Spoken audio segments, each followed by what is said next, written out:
tolong panggilkan kawan-kawan.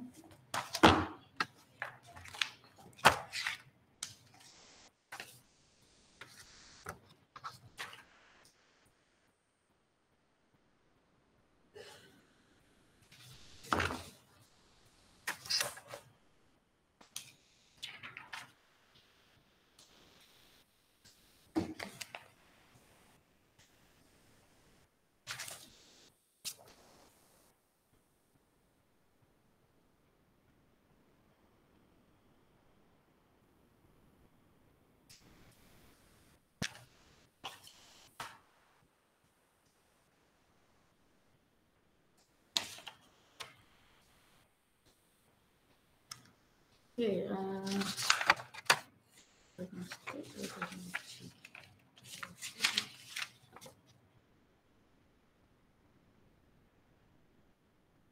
sepatutnya 18 ya.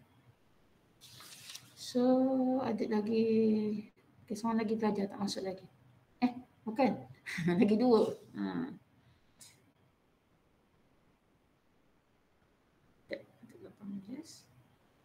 Cukup dah Cukup Ali 18 kan tu.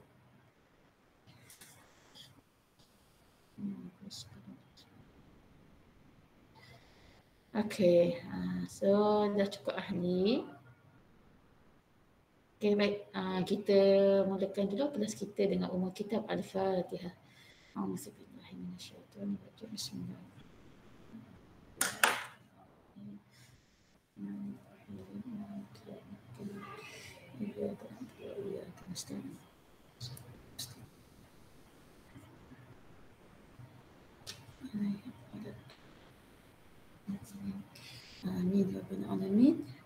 Okey.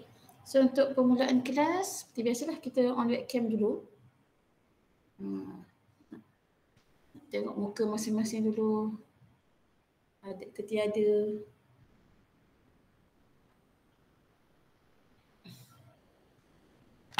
Okey, boleh on webcam?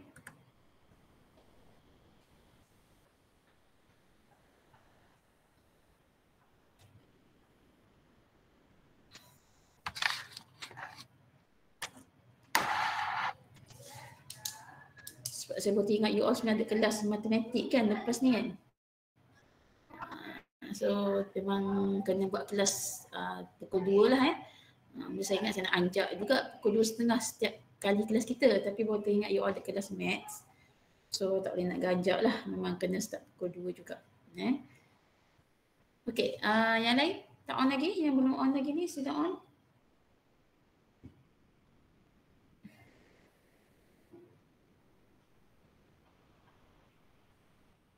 Minggu lepas Muhammad Haikal masuk kelas tak? Mana Haikal? Muhammad Haikal, okey. Awak masuk kelas tak minggu lepas? Tak dengar. Angguk geling. Masuk ke tidak?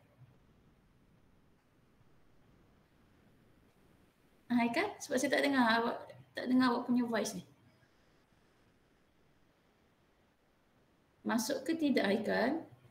Sebab dekat attendance saya ni saya terpangkal. Masuk.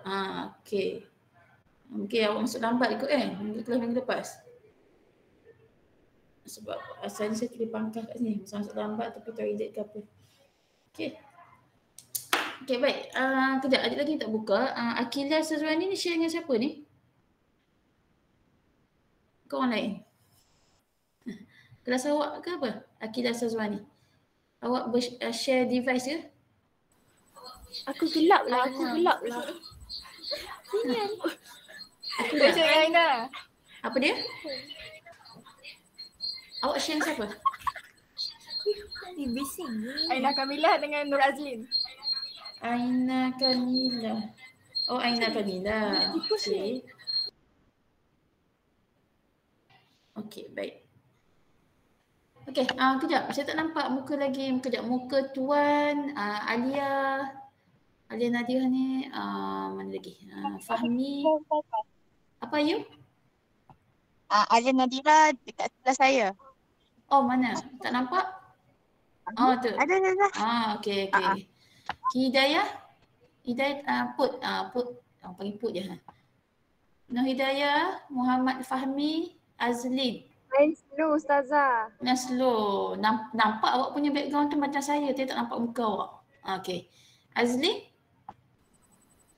Ada dengan saya. Oh Azlin kat sini. Okey.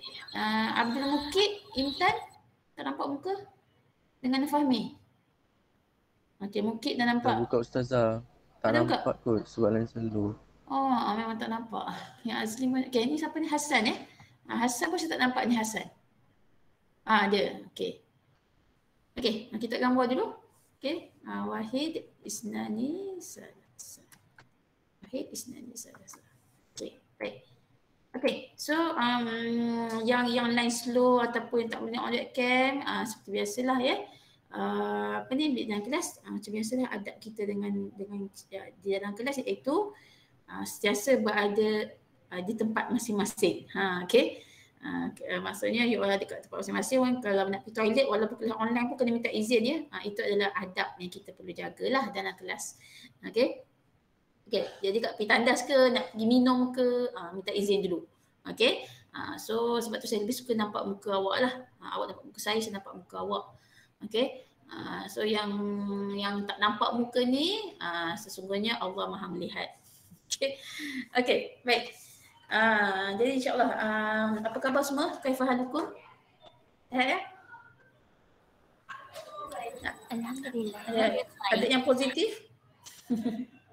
Positif COVID ada?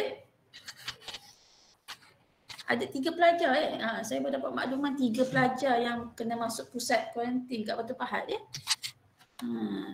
Saya berapa tu? You all tahu ke? Tahu ke cerita tu? 3 pelajar sekarang yang tengah positif. Sekarang berada di Batu Pahat, pusat pusat kuarantin kan. Mungkin SEM 1 lah ya. Okey, so semua adik ni tak syok betul tak nampak muka awak ni. Nampak muka Fatin, Ifah ni dengan and the gang dengan tuan dia. Yang lain semua hilang dah. Pelajar lelaki kena on webcam juga. Kita tak syok lah tak nampak muka. Okey. Baik. Alhamdulillah kita bersua kembali pada kelas sesi yang minggu kedua minggu kedua untuk awak lah. Okey. Jadi minggu lepas kita dah sesi pengenalan tentang kita punya subjek, kita punya you all punya assessment. Okey, setakat ini saya nak tanya ada permasalahan tak ataupun mungkin ada masih lagi tidak faham tentang assessment awak untuk subjek saya.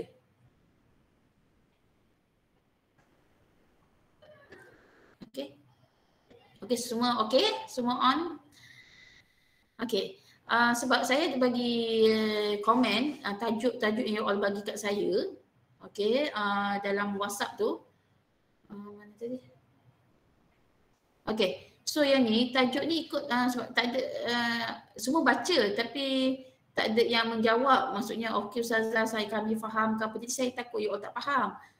Jadi sebab tu saya nak tanya semula lah. Jadi kalau macam tajuk tas 3 ni saya dah bagi komen kat you all. Macam group 1 kumpulan 2 kan cari tajuk lain.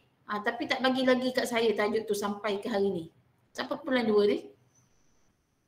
Alia, Fatin dan Fatin. Fatin Fatihah dan Fatin Ifah. Saya Ustazah. Tak bagi lagi kan the next tajuk?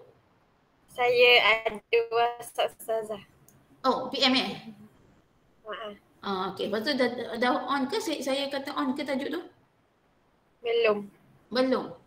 Oh, saya tak balas lagi WhatsApp awak. Oh ya ke? Masya-Allah. Mungkin dah sampai ke bawah dah WhatsApp awak tu. So nanti upkan semula. Okey, up semula. Okey, kumpulan ketiga. Okey, kumpulan 3 pun kena ubah sikit tajuk kan? So apa tajuk awak? Takut saya terlepas pandang ni. Ada ubah tajuk tak kumpulan 3? Aina Kamila, Akilah, Amisha, Hidayah. Kita orang ambil yang Ustazah bagi tu. Pasangan muda tu? Okey. Lah boleh teruskan lah. Okey, kumpulan 4 ubah sikit tajuk. Kumpulan 4 macam mana? Apa je? Hanan, Hasan, Nifzal, Amal. Ya Allah ni. Saya beri cadangan terus ambil. Tak nak ubah sikit pun. Okey. Saya beritajuk tu, itu you kena kaji tau. Sebabnya maklumat-maklumat tu kena kaji kenapa belum dilaksanakan hukuman hudud. So benda tu perlu juga seperti soalan kebat juga tu. Kebat dan juga kena cari informasi terkini. Satu percabaran untuk you all lah. Okey, kumpulan 5. Kumpulan 5 pun kena cari tajuk lain. So apa tajuk awak Dan saya dah PM Ustazah hari tu. So saya kata okey ke? Ustazah kata okey. Lepas tu Ustazah ada suruh tambah sikit untuk kita orang punya isi tu. Okey, kita tentang solat tu ya.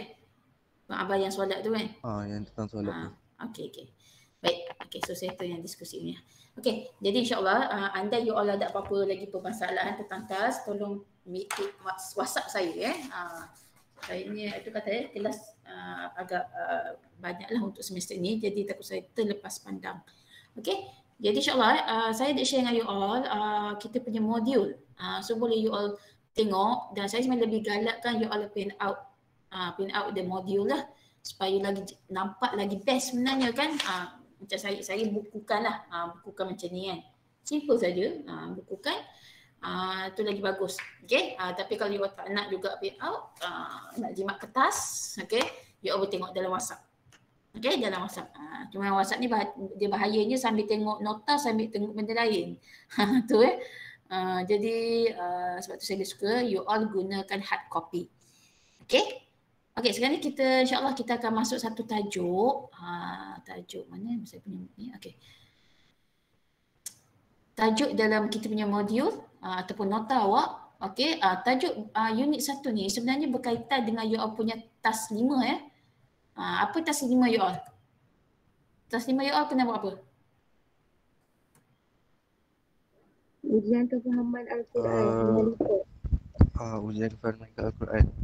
Betul. So ujian kefahaman Al-Quran tu yang ada 4 ayat kan yang saya bagi tu dalam surah yang berbeza.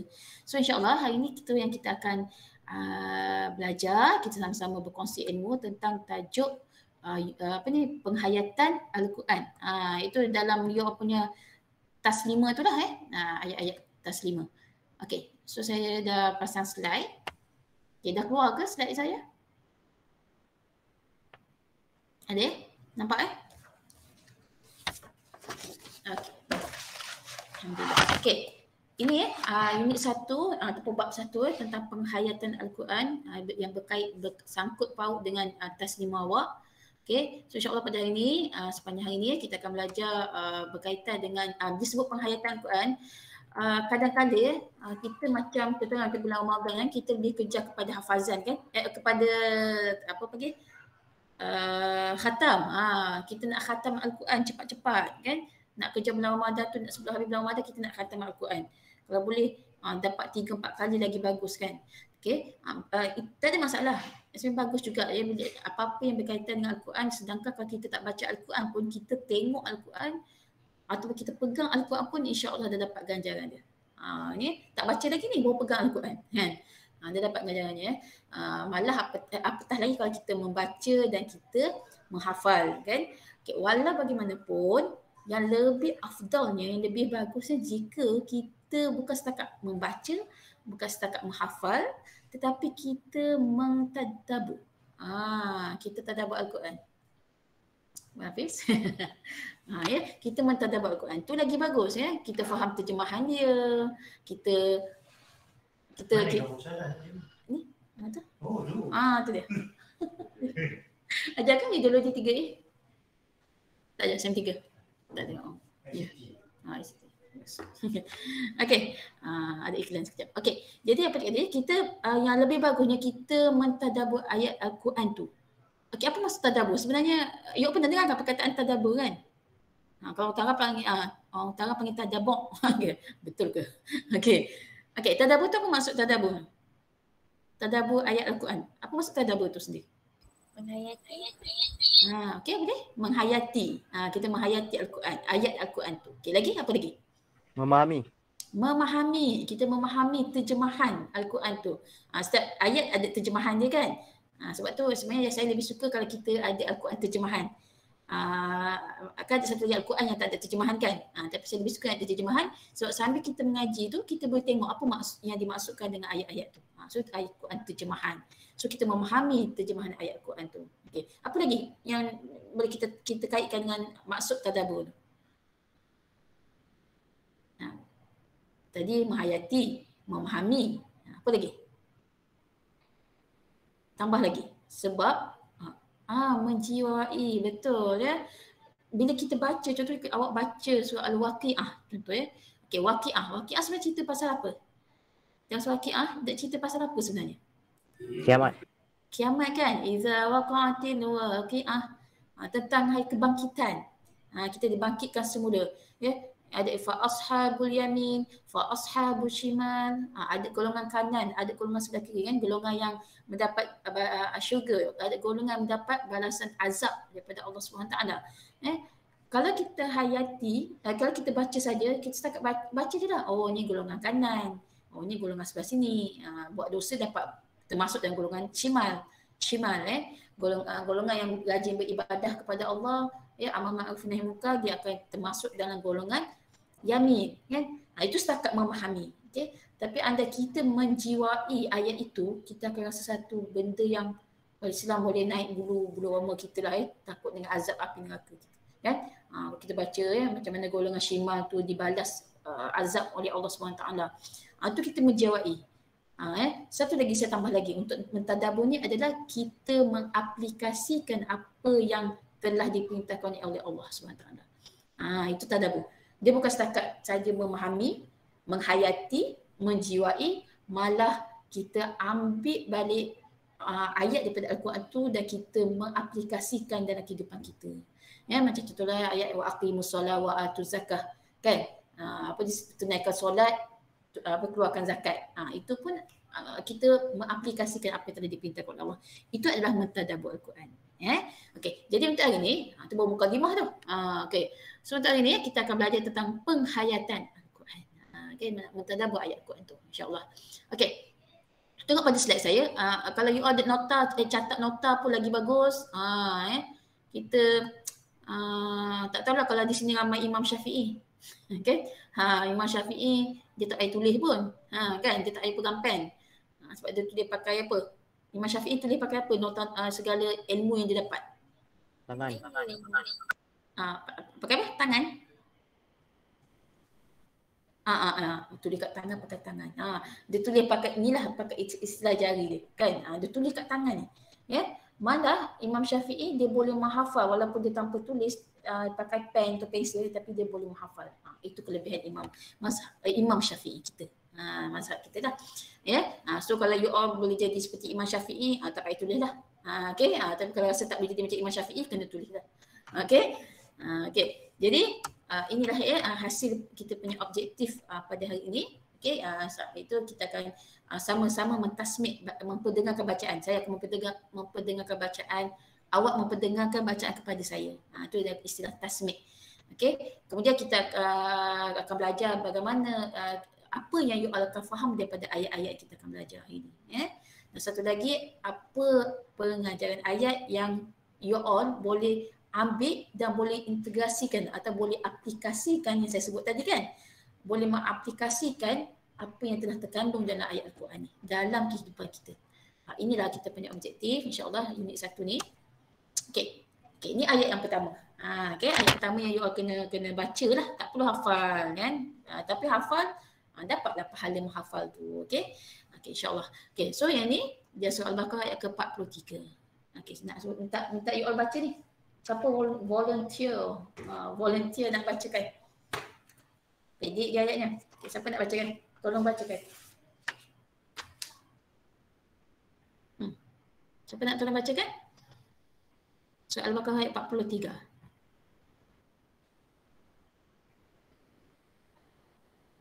Kalau macam ni slide saya gelap ke? You nampak slide saya ke gelap macam ni? Gelap ke? Sebab sebenarnya saya nak tengok muka you all sambil nak tengok slide. Macam mana saya nak buat? Sebab saya nak tengok you all dekat dalam ni lah, dalam video, webcam you all. Tapi dia tak keluar lah kat sini. Jadi gelap. Kena macam ni lah. Macam ni nampak tak tulisannya? Nampak. Nampak Okey. Okey, so siapa nak bacakan ni? Nak saya panggil nama ke? Tak ada yang nak volunteer? Nak saya panggil nama ya? Semua masing-masing pemalu. Okey. Okey, Ahmad Mifzal. Ahmad Mifzal. Mana Ahmad Mifzal? Ahmad Mifzal. Saya. Okey. Orang utara ke? Saya orang Kulai. Kulai. Sebab dia sebut saya tu macam bunyi orang utara. Okey. Okey, Mifzal. Okey, Mifzal silakan baca satu ayat ni, ayat 43 ni. Bismillahirrahmanirrahim. Wa aqimus salata wa atuz zakata warka'u ma'ar raki'in. Okay, baca terjemahan sekali. Maksudnya, dan dirikanlah salat, tunaikan zakat dan rukuklah beserta orang-orang yang rukuk. Okey, terima kasih Mifzal. Okey. Okey, dalil ni sangat terkenal sebenarnya. Saya semua rasa boleh dikatakan 90% daripada you all ni pernah dengar ni dalil ni kan. Wa aqimus solah wa atuz zakah, wa kama rukain. Benda ni daripada zaman sekolah dah kita pelajari ayat ni. Jadi dalil ini kalau kita tengok dia fi'il apa ni? Wa aqimu kalau dalam bahasa Arab kalau you all belajar mungkin ada kalangan daripada you all yang ex sekolah agama ni. Ada kan? Siapa? Jangan tak ngaku. Ex sekolah agama siapa? Ada tak? Kelas ni ada ex sekolah agama tak? Ke tak ada? Tak ada ya? Tak ada. Okey. Tapi tak semesti dia sekolah agama faham ya. Yang tak sekolah agama pun boleh faham juga dalam bahasa Arab. Okey. So aqimus solah sebenarnya adalah fi'il amar. Fi'il amar tu ada fi'il ayat perintah. Duduklah. Contoh kalau mak cakap dengan anak kecil duduk, macam itulah. Kan? Dia ayat perintah. So kalau kat sini Allah SWT memerintahkan kita, hamba-hambanya ni tunaikan solat. Wa aqimus solat fi'il amar. Kalau fi'il madhi, fi'il yang dah lepas, ni belajar sikitlah kan. Fi'il madhi apa? Jadi kumtu. Saya telah bangun. Saya telah dirikan. Kalau fi'il mudhari' pula yang sedang berlaku, dia akan tambah ya kat depan. Jadi dia akan wayuqimu. Tapi yang ni ayat perintah dia akan jadi aqimu. So itu maksudnya adalah tunaikanlah solat. Ayat perintah daripada Allah SWT. Dan wa'atu itu pada fi'il amar dia. Tunaikanlah zakat. Ni pun wajib. Bila Allah kata perintahkan maka wajib kita tunaikan. Dan kita rukuklah bersama dengan golongan-golongan yang okey. Saya nak soal dekat awak. Okey. Apa yang dimaksudkan sebenarnya dengan perkataan yang terakhir ni? Kalau nampak anak panah saya ni. Okey. Yang tu. Nampak saya gelapkan tu. Okey. Apa maksudnya tadi? Dalam terjemahan maksudnya apa ni? Terjemahan. Rukuklah beserta orang-orang yang rukuk. Okey, betul. Rukuklah bersama dengan rukuk. Okey. Tapi apa yang you all faham tentang ayat ini? Cuba share dengan saya. Share dengan kawan-kawan. Apa dia? Azlin? Solat berjemaah. Solat berjemaah. Okey, betul Azlin. Salah satu jawapan yang betul. Iaitu kita perlu solat berjemaah. Kita digalakkan. Dan semua orang tahu kelebihan solat berjemaah berbanding dengan solat individu kan, solat bersendirian kan. Jadi kat situ pun dah tunjukkan rukuklah bersama dengan orang rukuk. Maksudnya solat berjemaah ni kan kita bersama-sama kan. Imam rukuk kita pun ikut. Dia tu katakan galakan untuk kita menunaikan solat secara berjemaah. Dan lagi iaitu untuk golongan kaum Adam. Kaum Adam digalakkan. Kalau ikutkan jadi satu sunat muakkad untuk kita melaksanakan solat berjemaah bagi lelaki. Okey, kalau wanita awak nak dapat pahala yang lebih daripada satu pahala, kita solat berjemaah bersama kawan-kawan kita kan. Okey, selain daripada tu apa lagi? Saya ada satu jawapan. Apa yang dimaksudkan dengan rukuklah bersama dengan golongan rukuk? Satu lagi jawapan yang you all boleh share sama-sama. Apa dia?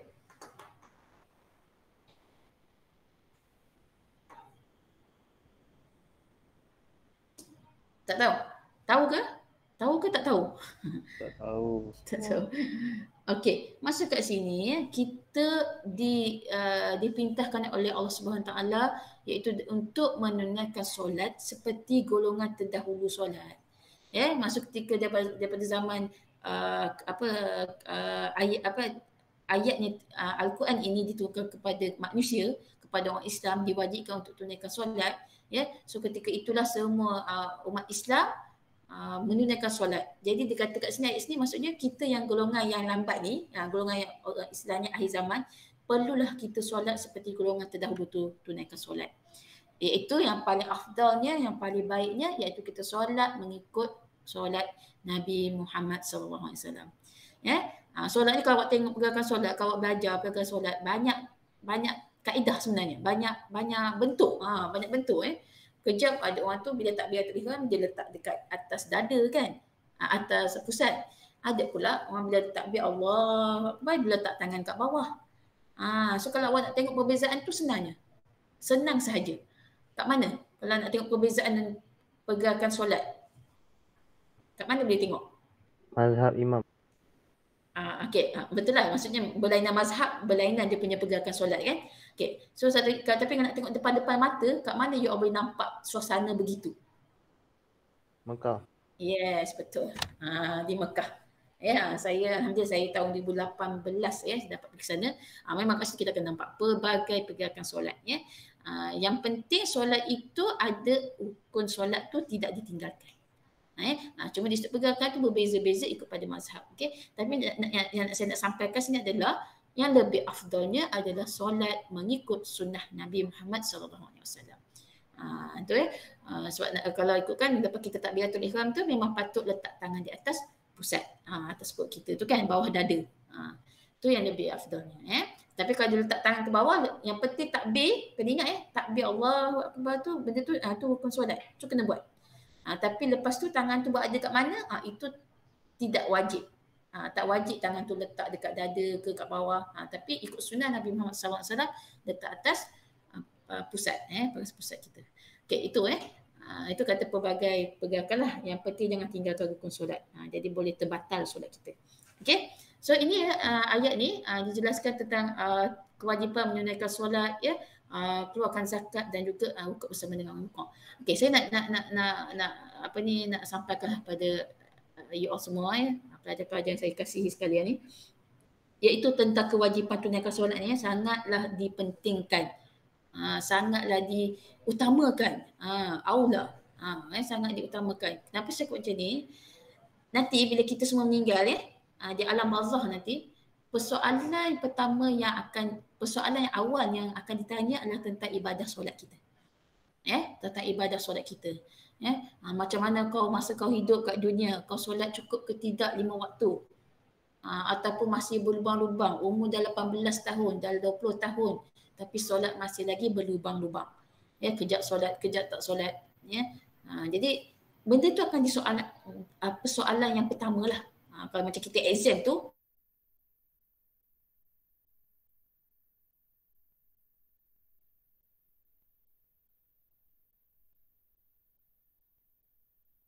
malaikat apa yang soal kita kat kubur ni? Malaikat? Mungkar nakir. Mungkar nakir kan? Malaikat mungkar nakir tu yang akan menemani kita di dalam kubur, di dalam alam barzakh. Betul. Mungkar nakir. Betul Azli. Terima kasih. Jadi kat situ dia menemani kita. Dua malaikat yang menemani kita, bukan dia teman kita nak manja-manja ke apa, tak ada. Jangan nak mengharapkan begitu ya. Dia teman kita, maksudnya dia akan menyoal kita segala perbuatan kita kat dunia tu. Dia akan soal kita macam mana solat kamu, apa agama kamu, siapa Tuhan kamu. Ini sebab tu saya selalu ingat kepada pelajar-pelajar saya dengan anak-anak saya sekali wajib belajar dulu tentang solat. Kalau awak kata nak belajar ngaji, memang bagus belajar mengaji, tahsin Al-Quran bagus. Tapi utamakan yang lebih aula iaitu adalah solat. Satu lagi saya nak ingatkan untuk you all yang mungkin tak solat, mungkin tertinggal solat, tertinggal tanpa sengaja. ingat kita punya ajal maut ni di tangan Tuhan kan. Ya, kita tak tahu saat bila kita akan diambil nyawa oleh Allah SWT. Ya, nanti kalau kita diambilkan nyawa, tiada siapa boleh gantikan solat awak. Tiada siapa boleh gantikan solat kita. Kalau haji orang boleh tak kita gantikan haji kita? Contoh kita meninggal, boleh tak keluarga kita gantikan haji kita? Boleh. Boleh ke tidak? Boleh. Ibadah haji tu. Sebab ibadah haji salah satu rukun iman kan, rukun Islam. Wajib untuk kita tunaikan. Boleh kan? Disebut sebagai apa? Menggantikan haji. Apa dia? Badal haji. Kan? Badal haji. So haji keluarga boleh gantikan untuk kita. Tapi solat, boleh tak kekasih, girlfriend, boyfriend, suami atau isteri gantikan kita punya solat? Boleh tak? Mak ayah kita boleh tak gantikan solat kita yang kita tinggalkan? Tak boleh kan? Tak boleh. Memang. Jadi itu yang katakan ibadah solat, tolong jaga, jangan sampai kita abaikan, jangan sampai kita tinggalkan. Ya, sebab nanti kita dah meninggal dunia, akhir hayat kita dah habis nyawa kita. Ingat, tak siapa boleh gantikan solat kita, maka tunggulah azabnya nanti. Malah awak kena ingat, azab orang tak solat bukan di akhirat sana nanti ya, bukan itu saja. Kat dunia pun dia dah dapat dah sebenarnya. Dia tak solat, kat dunia dah dapat dah balasan daripada Allah SWT. Okay, apa? Cuba share dengan saya. Agak-agaklah apa balasan kat dunia yang dapat kepada orang yang tak solat ni? Apa dia? Hati tak tenang. Hati tak tenang, betul? Hati tak tenang. Ya Allah, aku tak solat tadi. Itu kalau yang betul-betul ingat solat lah. Ni kalau solat pun dia memang tak ingat dah. Dan dia bangun solat, dia bangun subuh, dia tak solat, dia tak rasa bersalah pun. Itu sebenarnya golongan hati yang telah hitam.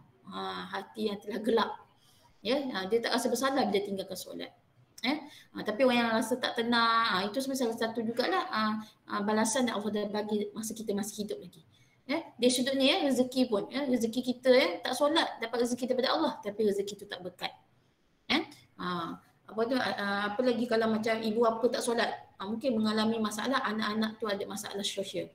Itu pun efek juga tu sebenarnya. Kat dunia dah dapat balasan, dekat sakaratul maut pun dah dapat balasan, dalam kubur pun dah dapat balasan, nanti dibangkitkan semula pun akan dapat azab daripada Allah SWT. Na'udzubillah min zalik. Okay?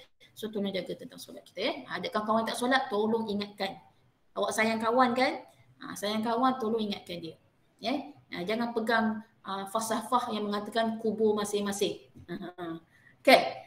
Kubur Fatin dengan kubur Azri ni lain-lain. Kan? Memang kubur lain-lain kan, tapi kalau kita sayang dengan kawan kita, kita tak nak dia diazab oleh Allah SWT, kita tegurlah waktu dia masih hidup. Ya. Okey, ini tentang ayat yang pertama. Okey, setakat ini ada soalan tak nak tanya kat saya? Tak ada. Ya, okey, kita set pergi pada next slide. Ini tafsir ayat. Tafsir ayat bagi surah Al-Baqarah ayat 43 tadi. Okey? Nampak ya? Saya nak besarkan lagi ke? Okey. Okey, firman daripada Allah Subhanahu Wa Taala yang tentang wa'atu zakah ni. Okay, Allah telah perintahkan kepada ahli kitab untuk mengeluarkan zakat. Okey, ahli kitab tu siapa ya? Tadi. Ahli kitab tu siapa? Yahudi, Nasrani yang ada buku, yang ada kitab. Macam kita ada kitab Al-Quran. Kristian ada kitab Bible. Yang ada kitab tu dikatakan sebagai ahli kitab. Jadi Allah perintahkan kepada ahli kitab ni untuk mengeluarkan zakat. Tapi yang beriman kepada Allah dengan perintah Allah hanyalah golongan orang Islam lah. Yang kitab Al-Quran tu sebagai panduan. Okey. Iaitu Allah memerintahkan kita mengeluarkan zakat, okay? Dan juga diserahkan kepada Rasulullah SAW ketika zaman hayat Nabi Muhammad SAW. Ya? Dan dijelaskan oleh Hasan. Sini kelas ni ke Hasan Basri? Kelas ni? Ada seorang nama Hasan Basri. Betul tu. Ada Hasan? Mana Hasan? Ada saya. Mana orangnya?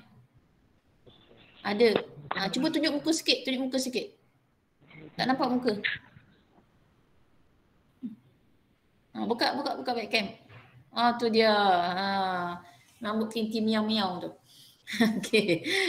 Okey. Hasan, nampak Hasan jadi perawi hadis, masya-Allah kan. Baguslah mak ayah awak bagi nama tu, dia dengan niat, dengan hajat ni nak anak dia pun seperti perawi hadis. Insya-Allah. Okey, jadi daripada diriwayatkan oleh Hasan Al-Basri mengatakan zakat itu ada satu kewajipan di mana amal ibadah tidak akan dapat manfaat kecuali dengan menunaikan zakat tadi dan juga kita menunaikan solat. Maksud kat sini iaitu apa dia? Kalau kita buat amal kebaikan tapi solat pun kita tinggal, zakat pun kita tak keluarkan, maka amalan kita buat tu jadi macam sia-sia. Tak bagi manfaat balik kepada kita. Tak pulangkan balik manfaat kepada kita. Contohnya apa? Amalan yang baik kita buat tapi jadi sia-sia kalau kita tak solat. Cerita. Apa dia? Amalan kebaik kita buat tapi tak dapat apa-apa. Sebab apa? Kita tak tunaikan solat. Apa amalan tu? Apa dia? Sedekah. Sedekah. Betul. Sedekah sunat kan? Perbuatan amalan yang sunat yang kita lakukan ya. Tapi ingat sedekah salah satunya bekalan yang akan kita bawa nanti bila kita mati kan. Jadi sedekah, kita tunaikan sedekah, kita buat sedekah ya. Setiap hari kita bagi sekupang dekat masjid, bagi sekupang kat kawan, bagi 10 sen dekat peminta sedekah contohnya kan. Tapi solat dia tak buat. Ataupun dia memang seorang yang kaya, seorang yang Allah bagi dia nikmat kekayaan, dia bagi 1,000 dekat pusat tahfiz kan, dia bagi 1,000 lagi dekat anak yatim, tapi solat dia tak buat. Maka amalan kebaikan yang dia buat itu sebenarnya adalah sia-sia. Sebab solat dia tak buat. Sebab yang utamanya adalah yang aulanya adalah tunaikan solat. So ingat itu ya. Okay, firman Allah SWT ya, Allah menyuruh kita untuk rukuk bersama rukuk ni daripada umat Nabi Muhammad SAW ya, dan ikutlah mereka ni bersama. Maksud saya cakap tadilah kita solat seperti golongan yang terdahulu tu solat ya. Jadilah bersama dengan golongan mukmin yang buat baik, mukmin yang terbaik ya. Kalau ikutkan sini apa tu khairul ummah, mukmin yang terbaik, khairul ummah ya. Di antara kebaikan yang paling khusus adalah solat. Dia nak sebutkan yang banyak-banyak ibadah, banyak-banyak amalan, ibadah solat lah yang paling tinggi nilainya, paling tinggi darjatnya di sisi Allah Subhanahu Wa Taala ya. Okey, setakat ini faham tu? Fahimna. Fahimna. Ni seorang je fahimna. Yang lain? Fahimna. Alhamdulillah. Ya. Okey, alhamdulillah. Yang tak faham tolong tanya ya. Kalau segan nak tanya, hang angkat tangan. Hang angkat tangan yang ikon tangan tu kan. Ikon tangan comel kat bawah tu. Okey. So ini yang dijelaskan dalam surah ayat yang pertama. Okey, kita akan masuk ayat yang kedua.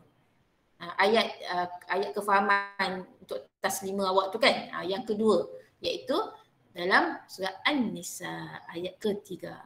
Okey, ayat surah An-Nisa ayat ketiga. An-Nisa tu maksudnya apa ya? An-Nisa tu? Perempuan. Apa maksud Nisa? Perempuan. Perempuan, yes. Gegel kan? Gegel. Perempuan-perempuan dan wanita-wanita kan? Sama lah tu. Okey, itu An-Nisa. So kalau tengok dalam Al-Quran memang banyak dia ceritakan tentang wanita. Subhanallah, Allah memuliakan golongan-golongan wanita ni. Ya. Dan dia saya cakap tu sebenarnya ayat itu sebenarnya menafikan andaian dan anggapan daripada golongan musyrikin, golongan kafir yang mengatakan Islam itu menindas wanita. Ya, orang kafir kata Islam itu menindas wanita. Contohnya dalam isu apa? Dalam isu apa yang dia kata Islam ni menindas wanita lah, menghina wanita lah, memandang rendah pada wanita lah. Dalam isu apa?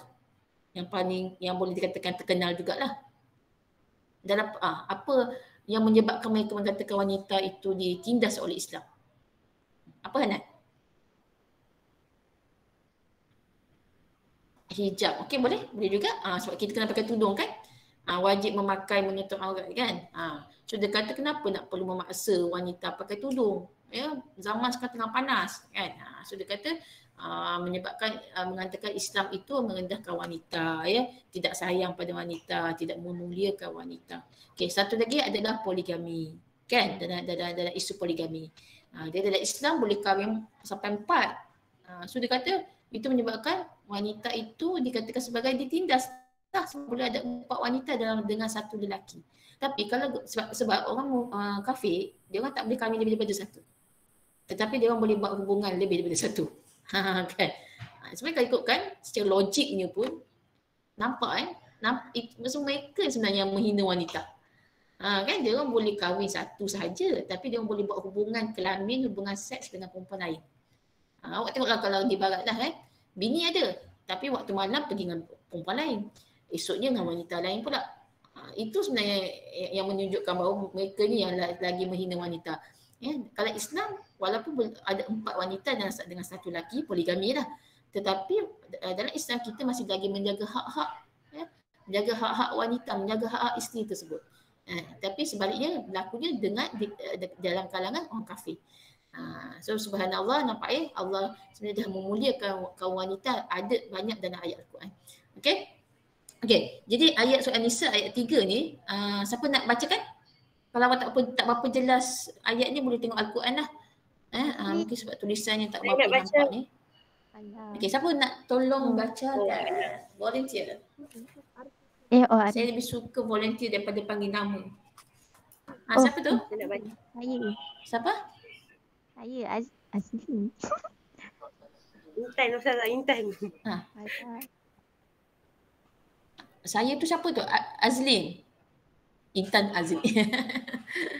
Bagus. Ni saya nak jadi macam, saya nak berebut-rebut. Saya nak baca Ustazah, saya nak baca. Itu lagi bagus daripada senyap je kan.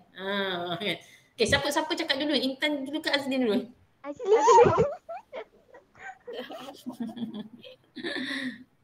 Okey. Tak apa, siapa boleh. Silakan. Surah An-Nisa ayat 3.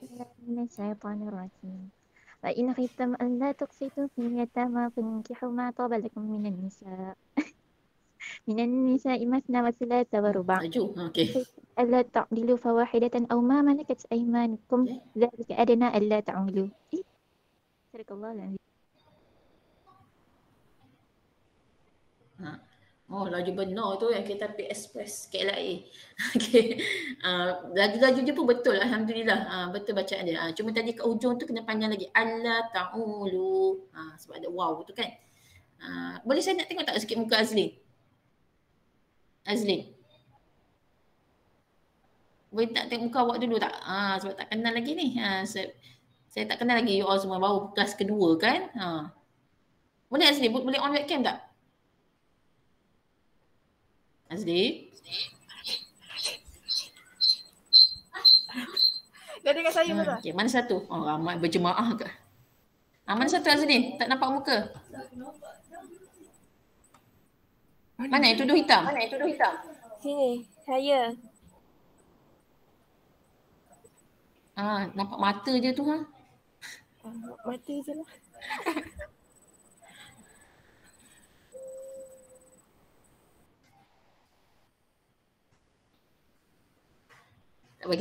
Kita nanti berkenalan lebih lah dengan semua. Saya nak berkenalan dengan semua you all ni. Akila macam mana kan, Mifzal, Hanan kan, Hassan. Hassan tadi dah tengok muka tadi kan. So nanti insyaAllah dalam kelas nanti kita nampak lagi jelas lah. Okay. So ni ayat Al-Quran An-Nisa ayat ketiga. Ya, kalau kita tengok bacaan ayat ni mengandungi makna yang mendalam sebenarnya. Agak-agak tentang apa sebenarnya? Apa tajuk yang boleh kita bagi untuk ayat terjemahan surah An-Nisa 3 ni, ayat 3? Apa dia? Dia cerita pasal apa sebenarnya ni? Dalam ayat ketiga surah An-Nisa ni. Poligami. Jawablah sikit. Jawab. Poligami. Dalam ayat ni diceritakan pasal apa sebenarnya? Saya lag ke apa ni? Senyap je semua ni. Poligami ya Ustazah. Okey. Poligami kan? Tentang poligami. Ya. Okey, satu lagi sebenarnya isu poin yang penting kita boleh ambil dalam ayat ini adalah tentang menjaga kebajikan. Betul. Ya. Saya rasa saya tak tahu lain awak ke lain saya yang slow sebab just lambat je sampai respon daripada awak. Okey. Okey, mana tadi? Okey, betul. Tentang poligami. Okey, jadi kalau kita tengok selain pada poligami, ayat ketiga An-Nisa ni dia sebenarnya menjelaskan tentang kita perlu menjaga kebajikan anak-anak yatim. Ya, kena jaga kebajikan anak-anak yatim. Ya, sebab dijelaskan ayat ni, dan jika kamu takut tidak berlaku adil, saya lag ke? Ya Allah, lag tak apa-apa. Ya Allah, dengar ke ni? Dengar. Halo. Bismillah. Dengar ke? Dengar. Saya tak kuat. Hello? Okey. Boleh dengar? Dengar Dengar. Dia jadi macam ada itulah jadi lag sekejap. Saya nampak tadi saya punya laptop ni line lah sebenarnya masalah line juga kami kat sini. Mungkin semua pakat buat kelas ni. Semua lecturer tengah buat kelas. Okey. Mana tadi? Okey, ayat ni selain pada poligami, dia menjelaskan juga tentang kita perlu menjaga kebajikan anak-anak yatim. Kalau awak tengoklah dalam terjemahan ayat ni dan jika kamu takut tidak berlaku adil terhadap perempuan yatim apabila kamu berkahwin dengan mereka. Maksudnya contoh lelaki, contohnya Ammar lah. Okey, Ammar kahwin dengan isteri awak ni adalah anak yatim. Apabila kamu kahwin dengan anak yatim wanita ni, dan kamu takut tak dapat berlaku adil terhadap perempuan-perempuan anak yatim ni, maka berkahwinlah dengan sesiapa yang kamu berkenan daripada perempuan lain. Ini nak kata tadi lah. Dalam ayat ni cerita pasal poligami dan dia cerita pasal kita patut menjaga kebajikan anak yatim. Biasanya kita tahu anak yatim ni selamat dikenakan mak atau ayah. Dia dalam keadaan dah kesian, sedih kan. Lepas tu kita menindas pula dia. Lelaki, suami dia menindas dia, suami dia merendahkan dia contohnya. Maka kalau awak tak mampu berlaku adil, maka berkahwinlah dengan perempuan yang lain lah. 2, 3 atau 4. Iaitu masna tu 2. Masna wasulath ataupun 3 warba' ataupun 4. Ini semua tu orang akan nampak, setengah orang akan mentafsir, Islam menggalakkan kahwin 2, 3 atau 4. Dia nampak ayat yang tu. Sebab ayat tu ke awal kan. Dia sebenarnya tak nampak ayat belakang tu. Fa in khiftum alla ta'dilu fawahidah. This one. Ni penting ni. Kan? Ni penting Macam saya nak keluarkan benda lah ni. Tak apalah. Okey. Fawahidah. Maksudnya, jika kamu tak mampu, kamu bimbang tak boleh berlaku adil, maka kahwin dengan satu cukuplah. Macam itulah. Ataupun pakailah hamba-hamba perempuan yang kamu miliki. Zaman dulu kan ada, zaman jahiliah ada hamba kan. Pada zaman sahabat pun ada, masih lagi ada hamba. Ketika itu hamba perempuan, dia orang boleh, dia orang bukan kahwin dengan wanita ni, tapi mereka boleh bersama dengan wanita ni. Tapi itu zaman dululah. Sekarang dah tak ada istilah hamba. Yang demikian itu adalah lebih dekat untuk kita mencegah supaya kamu tidak melakukan kezaliman. Masuk kat sini, jika kita tak mampu untuk berlaku adil, kita tak mampu nak menjaga atau bagi nafkah kepada isteri-isteri kita, ini isteri lebih daripada satu, maka cukuplah dengan satu isteri. Supaya untuk kita mencegah daripada kita melakukan kezaliman pada wanita ataupun isteri-isteri yang lain. Okey, boleh faham tak setakat ni ayat surah An-Nisa ayat 3 ni? Ada soalan tak nak tanya? Tak ada. Faham ke?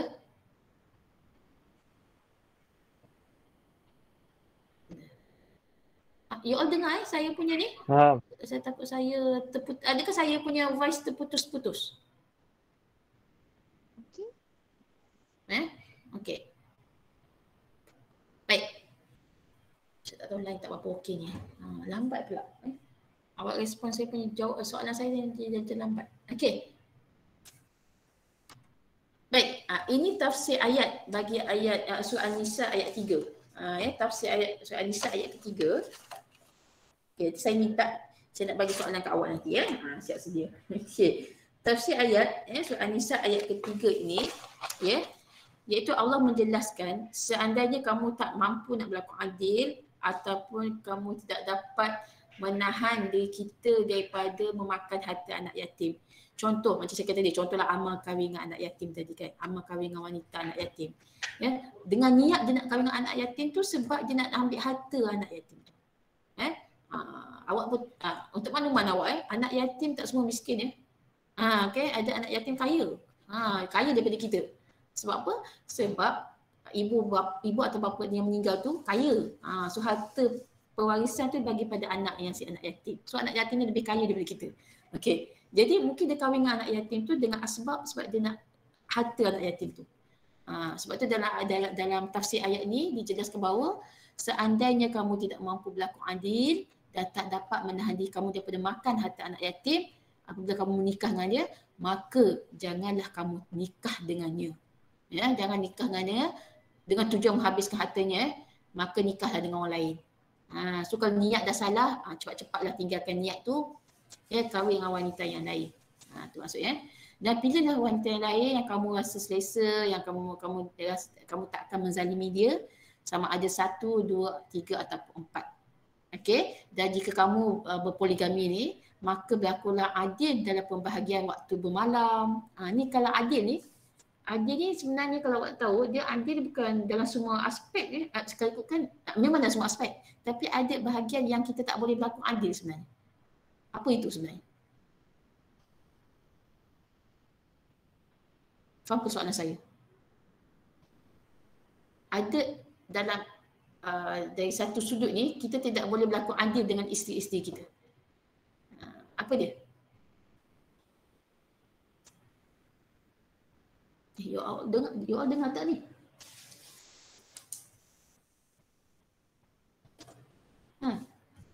Hello? Okey, boleh dengar tak soalan saya? Ustazah ulang lagi sekali. Okey. Lag ya? Saya lag kot kan? Okey, soalan saya tadi. Okey, kalau dalam kita berpoligami, kita perlu adil kan dalam semua bahagian lah. Maksud kita kena adil dari sudut pembahagian giliran bermalam, perlu adil dalam sudut nafkah. Tapi ada dari satu sudut ni kita tidak boleh berlaku adil. Kita tak dapat, bukan tak boleh. Kita tak dapat nak berlaku adil dalam satu aspek ni. Apa dia? Apakah kasih sayang. Cinta. Betul. Cinta. C-I-N-T-A kan. Okey. Itulah maksudnya kasih sayang lah. Kan? Kasih sayang memang betul. Tidak boleh adil sebenarnya. Tapi saya pelik perempuan yang jawab ni. Biasanya lelaki jawab ni, perempuan yang jawab ni. Siswi yang menjawab soalan saya. Tak boleh berlaku adil dalam dari sudut kasih sayang. Sedangkan Nabi Muhammad SAW pun kalau awak tengok kisah Nabi, Nabi dengan Sayyidatina Khadijah, dia kekal tau sebenarnya. Betapa sayang baginda kepada Nabi, kepada Sayyidatina Khadijah, sehingga Sayyidatina Khadijah wafat baru dia kahwin lain. Maksudnya ketika Khadijah masih hidup, Nabi tak kahwin lagi. Tak kahwin lain lah. Maksudnya itulah wife dia seorang tu. Setia lah. Kan? Bila wife-nya meninggal, Sayyidatina Khadijah meninggal, wafat, barulah dia kahwin dengan Sayyidatina Aisyah dan yang lain lah. Dan kebanyakan isteri-isterinya yang lain tu adalah daripada golongan janda lah.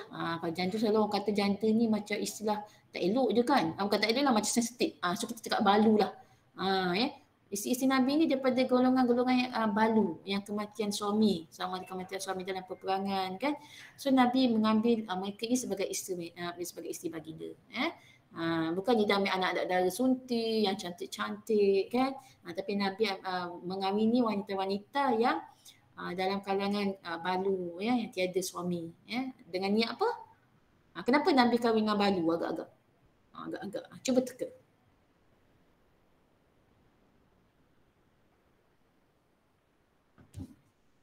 Kenapa Nabi kahwin dengan balu? Why?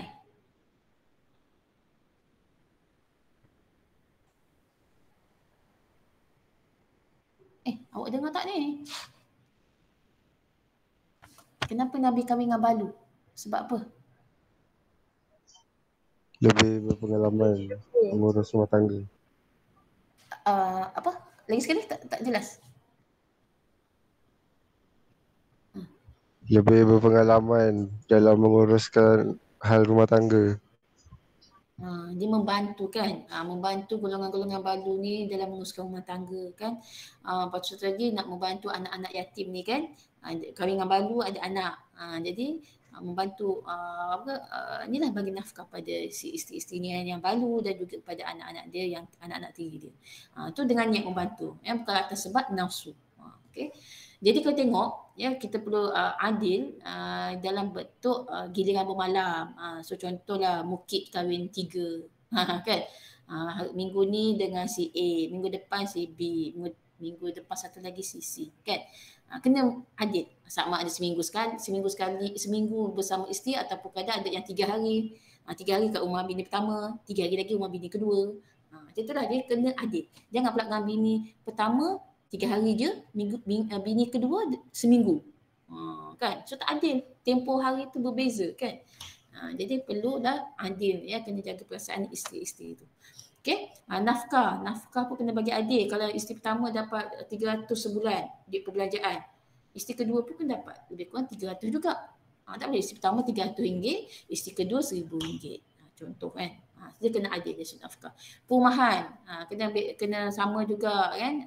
Sebab tu nak kena mampu nak kalaulah awak tak mampu nak bagi satu rumah pun tapi ikut kemampuan awak lah. Kalau tak mampu beli banglo, tak perlu beli banglo, benda rumah biasa, rumah pangsa ke apa kan. Tapi yang penting kena adil di antara isteri-isteri awak tu. Okey. Cuma tadi kata perasaan kasih sayang memang tidak boleh adil. Tetapi jangan sampai menyebabkan isteri yang lain itu ditindas. Oleh perasaan tu yang dia sayang lebih pada bini pertama atau dia sayang lebih pada bini kedua. So bini pertama jangan diabaikan. Itu maksudnya. Jadi kena jaga. Okey, jaga hubungan. Okey, tetapi pada dasarnya satu isteri itu adalah lebih baik, lebih afdalnya satu isteri itu. Sebelum tu ayat ini sebenarnya poligami pun sebenarnya dah diamalkan daripada dulu, daripada zaman Nabi sebelum Nabi Muhammad SAW dah ada dah poligami ni. Dan ayat ini diturunkan untuk membataskan had poligami. Cukup 4. Tak boleh 5. Okey. So ayat ini dah dijelaskan untuk membataskan poligami berapa isteri sebabnya zaman dulu, zaman jahiliah dia kahwin lebih daripada 4. Dia kahwin lebih daripada 4. Tapi turunnya ayat Al-Quran ini dah menghadkan poligami adalah 4 maksimum. Okey. Setakat ini ada tak soalan nak ditanya? Ustazah, you ada soalan? Ya. Siapakah itu? Ayu. Ustazah, kalau Ayu, kalau bini nama empat dia meninggal kan, pasti dia nak kahwin lain boleh ke? Boleh ke? Boleh. Saya kan dia ada 4. Boleh. Bila bini keempat meninggal, boleh. Sebab bila bini keempat meninggal, ada satu lagi tempat. Dia bukan istilahnya okey, dah 4 isteri maka kena itu je. Maksudnya 4 yang tu je. Kalau seorang meninggal pun tak boleh kahwin lagi. Kalau diceraikan salah satu bini pun tak boleh kahwin lagi. Bukan macam tu. Yang penting dalam hubungan suami isteri tu kalau ada 4 itu maksimum. So kalau seorang tu meninggal, ada berapa tinggal bini dia? Bininya ada berapa? Kalau seorang meninggal, ada berapa bininya tinggal? Jawablah. Kalau ada 4 bini. Contoh tadi Mukit ada 4 bini.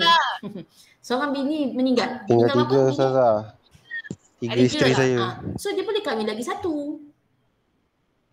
Betul. So dia boleh kahwin lagi satu. Betul. Masya Allah kan. Yang penting adil ya Mukit. Okey, berkemampuan. Okey. Jadi tu maksud kat sini kalau dia meninggal ataupun diceraikan dalam apa tu, siapa tu yang pelakon yang kahwin 4 tu? Siapa? Cuba sebut sikit. Pelakon lama tu yang kahwin 4 tu. Saleh Yaakob ke nama? Betul tak? Saleh Yaakob. Kan? Saleh Yaakob. Dia ada 4 bini. So sekarang ni bini tinggal berapa sekarang ni? Siapa ikut perkembangan semasa? Tinggal 2. Bininya ada 2. Betul ke tinggal 2? Tinggal 3. Bininya tinggal 3. Sebab seorang lagi tu inilah divorce. Bini kedua kot yang dia divorce. Okay. So bini kedua divorce dan kahwin dengan lelaki lain lah. Okay. Jadi tinggal 3 bini Saleh Yaakob ni kan. So Saleh Yaakob ni kalau dia nak kahwin lagi satu, boleh. Sebab bini yang salah satu bini tu dia dah orang kata apa dah tak ada hubungan suami isteri dengan si Saleh Yaakob ni. Tu maksud dia. Okey, boleh faham setakat ni? Okey ke? Ada soalan lagi? Tak ada. Ada lagi soalan?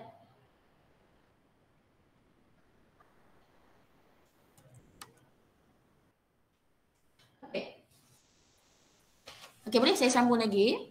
Okey. Jadi saya nak tanya lah. Sekarang saya tanya awak pula. Awak dah tanya saya tadi, saya tanya awak pula. Okey. Soalan saya, okey.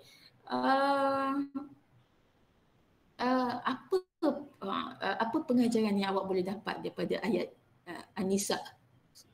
Surah An-Nisa ayat 3 ni, apa poin penting ataupun pengajaran ayat yang awak boleh ambil daripada tafsir ayat ni? Jangan kahwin banyak.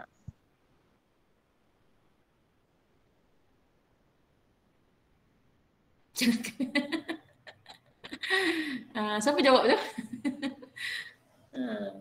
Aina Kamila. Jangan kahwin banyak. Jangan kahwin banyak. Okey. Kita tak boleh kata jangan kahwin banyak sebab dalam Islam poligami itu diharuskan, dibolehkan. Dia tak boleh guna perkataan jangan. Kalau jangan tu dia benda yang diharamkan dalam Islam. Kan? Tetapi tu kata dia kalau lelaki nak kahwin lebih daripada satu, nak berpoligami, itu syaratnya tadi, iaitu dia adil. Dan adil ni adalah sudut berkemampuan dan juga dia adil zahir dan batin lah. Zahir tu maksudnya dia adil dari sudut nafkah, dari sudut tadi lah dia nak bagi ke tempat kediaman. Dari sudut batin maksudnya dia sihat. Kalau suami tu pun sakit, suami itu pun contoh orang cakap mati pucuk contohnya. Suami tu tak boleh menyebabkan isteri mengandung. So dia nak kahwin dengan banyak isteri tadi. So dia mungkin akan menyebabkan isteri-isteri lain ini akan seperti rasa ditindas lah. Perempuan memang nak anak kan, nak menambahkan zuriat kan. Tapi dia kahwin dengan suami yang tak boleh dapatkan anak. Contohlah. Tapi kalau isteri itu reda, isteri itu memang tahu dia kata tak apa, abang mati pucuk pun tak apa, saya sudi kahwin dengan abang. Contohlah kan. So tak apalah itu sebab dia dah reda dengan keadaan suami dia. Tapi kalau suami dia tak cakap, si suami tu tak cakap pun.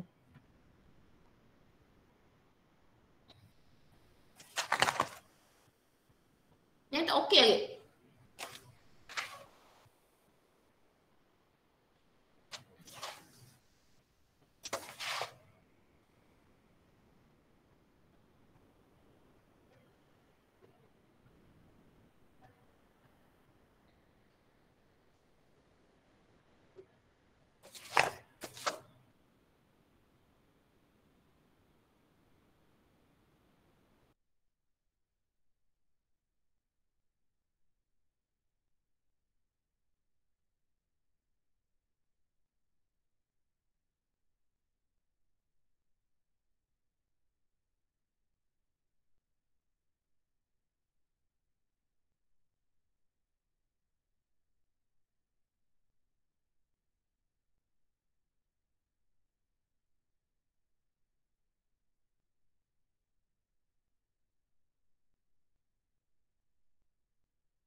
Okey. Boleh dengar ke?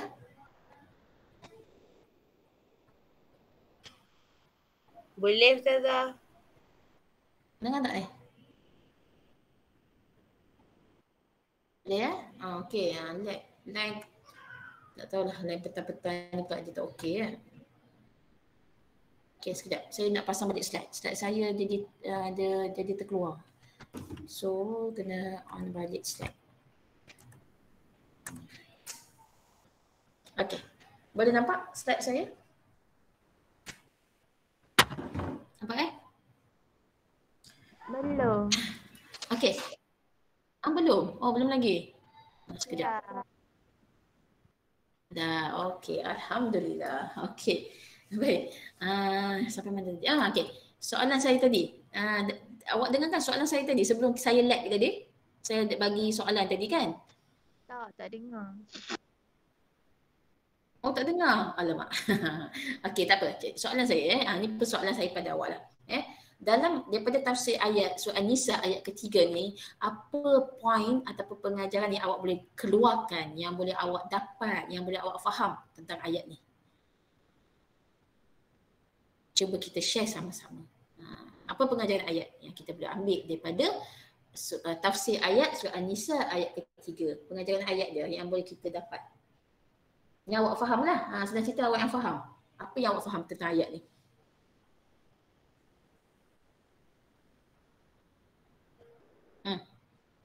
Okay. Saya nak panggil nama ni. Okay. Fahmi. Mana Fahmi? Muhammad Fahmi. Muhammad Fahmi. Oh, Fahmi. Fahmi 1. Fahmi 2. Fahmi 3. Mana Fahmi ni? Hanan? Oh, Hanan. Macam panggil nama anak-anak saya pula. Okey, Fahmi di mana? Ada tak dalam ni?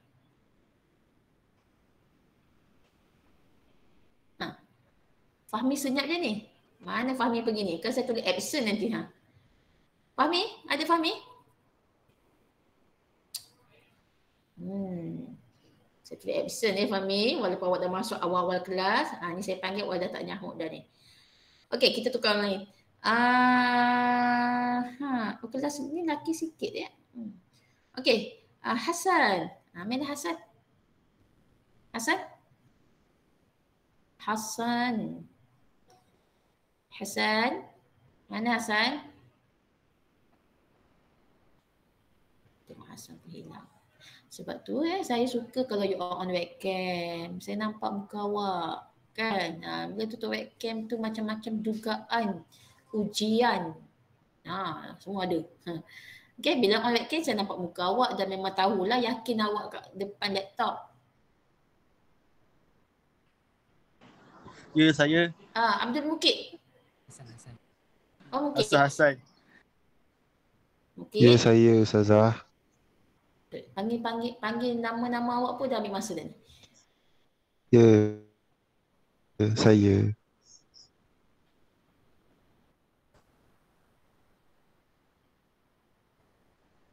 Ya, saya Ustazah.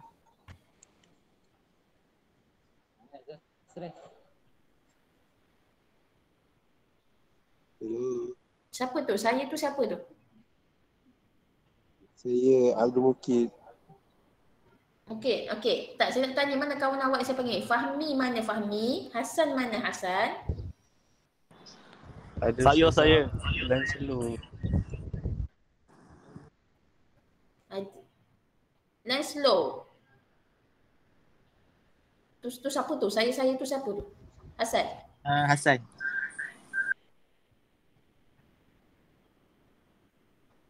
Betul-betul ujiannya kita ni. Ujian kelas online. Hasan. Okey, Hasan dululah. Hasan, apa poin penting atau pengajaran yang awak boleh dapat dalam ayat ni, Hasan? Dalam tafsir ayat ni, apa pengajaran ayat yang awak boleh keluarkan? Yang awak faham, senang cerita. Awak faham apa tentang ayat ni? Surah An-Nisa ayat 3 ni. Hasan.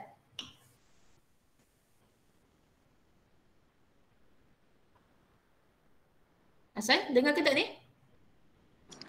Dengar. Hasan.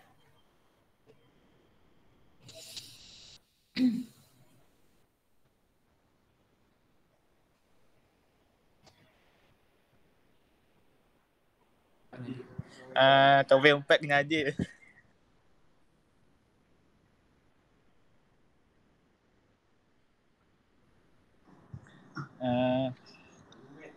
Betul kan Ustazah?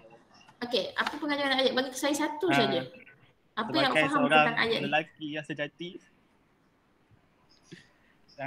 kita nak kahwin 4 ni kena adil. Adil macam mana tu adil tu?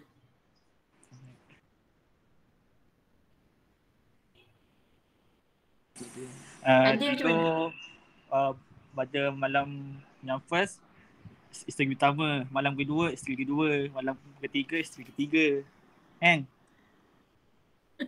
Macam tu Kot. Oi, ni kalau selang sehari ni, Masya Allah, laki tu yang pengsan nanti. Suami yang pengsan. Satu benda yang tu lah. Satu lagi, kalau selang sehari ni akan menyebabkan si isteri tu mungkin akan terasa hati. Kan? Biasanya saya jangan dengar lah orang kata selang sehari biasanya dia selang 3 hari atau seminggu. Tapi poin yang saya faham, poin yang Hassan nak sampaikan maksudnya perlu adil dari sudut giliran bermalam. Okay? Tapi jangan fokus yang tu je adil ni banyak. Maksud semua aspek kena adil. Bukannya giliran bermalam saja, semua aspek kena adil. Nafkah kena adil. Okay? Kena contoh belanja makan. Kalau isteri pertama belanja makan kat hotel, isteri kedua pun kena makan kat hotel. Itu kalau mampu. Kalau tak mampu, makan je lah kedai mamak kan, atau makan lah kat kedai-kedai tepi-tepi jalan pun boleh. Yang penting apa yang you buat dekat isteri pertama, you buat kat isteri kedua, you buat kat isteri ketiga dan you buat kat isteri keempat. Itu maksudnya. Okay? Layanan sama, tetapi yang betul kasih sayang tidak boleh sama. Tapi itu kata tadi, jangan sampai menindas ataupun jangan sampai tidak menjaga hubungan ataupun perasaan isteri-isteri yang lain tu. Okey, sebab tu kata Islam kata tadi yang lebih eloknya, lebih afdalnya fawahidah. Fala alla ta'dilu fawahidah. Kalau awak tak mampu nak adil, maka cukuplah dengan satu. Ayat itu penting. Okey. Okey, itu settle tentang bab dalam surah An-Nisa ayat ketiga. Okey. Okey. Satu lagi saya nak sampaikan kat sini. Okey. Daripada Syed Qutb. Syed Qutb pernah dengar kan nama ni? Syed Qutb. Iaitu apa yang dijelaskan oleh Syed Qutb, beliau mengatakan bahawa poligami ni adalah satu usah, satu kelonggaran, bukan satu kewajipan. Jadi disebabkan dia usah ni, maka kalau kamu nak berpoligami adalah dalam keadaan yang mungkin dalam keadaan yang terpaksa. Maksud keadaan yang darurat, maksudnya minta maaf cakap laki ni jenis yang kuat seks. Jadi dia tak cukup dengan satu isteri, maka dia perlu lagi wanita yang lain. Maka dia keadaan keadaan darurat ni dia perlu kahwin dengan perempuan lagi lah. Jangan sampai dia berzina dengan orang lain. Takut dia berzina. So daripada dia berzina, maka dia dibolehkan untuk berkahwin lagi. Yang penting dia mampu. Kemampuan, dia ada kemampuan nak berkahwin lebih daripada satu. Okey, sekarang saya lag lagi ke? Saya nak tanya awak dengar tak suara saya ni? Dengar.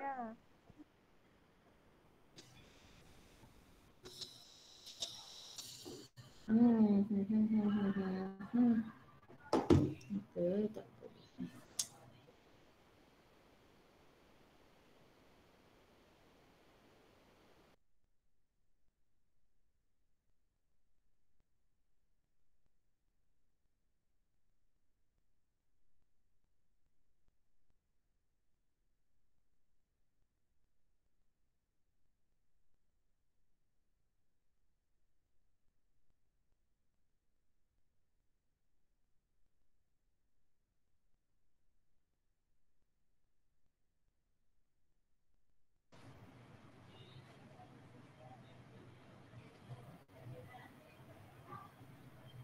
Okay, Assalamualaikum.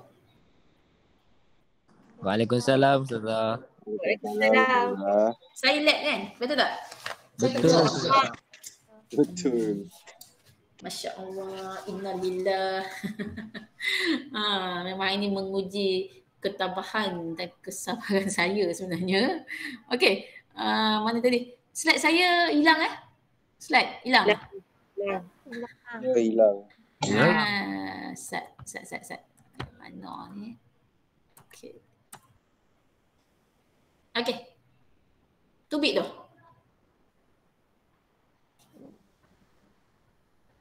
Okey, dah keluar ah? Dah. Okey, to be dah. Okey ni, alhamdulillah. Okey, jadi ini yang dijelaskan oleh dalam apa ni An-Nisa ayat ketiga tentang apa tadi, tentang poligami dan juga tanggungjawab kita menjaga anak yatim, kan, kebajikan anak yatim ni. Okey, jadi dijelaskan juga satu oleh Syed Qutb. Okey, saya rasa semua kenal ni Syed Qutb ni. Dia menjelaskan tentang sebenarnya, dia mengatakan bahawa poligami ni ada satu kelonggaran, bukan benda yang wajib. Ya, anda kalau memang betul-betul perlukan poligami, maka barulah boleh berpoligami. Tapi itulah penting syarat tadi itulah, iaitu berkemampuan dan juga adil. Ya, contohlah, saya beri contoh. Saya tak pasti you dah dengar ke tak apa saya cakap tadi ni. Contohlah saya beri contoh, seorang lelaki ni dia kuat seks. Maksud cakap dia kuat seks. So dengan satu isteri dia tak cukup. Dia tak cukup dengan satu bini ni. So daripada dia berzina dengan perempuan lain, maka kat situlah dibenarkan untuk dia berpoligami. Maka patut, bukan dibenarkan, maka patutlah dia berpoligami. Okay, daripada dia berzina kan, so isteri pertama tadi kena dah mengalu-alukan mengalu-alukan bahawa suami dia ni perlu kahwin lagi. Okay, yang penting suami itu mampu, dah tadi saya kata dia mampu nafkah kan, dan juga boleh adil kepada isteri-isteri. Okey, itu yang dijelaskan oleh Syed Qutb. Okey, tapi kalau kita tengok yang ditekankan ya tentang apa ni wanita ni, tentang perkahwinan ni, lebih afdal ni ayat Al-Quran ni menganjurkan untuk kita melakukan perkahwinan monogami. Apa maksud monogami?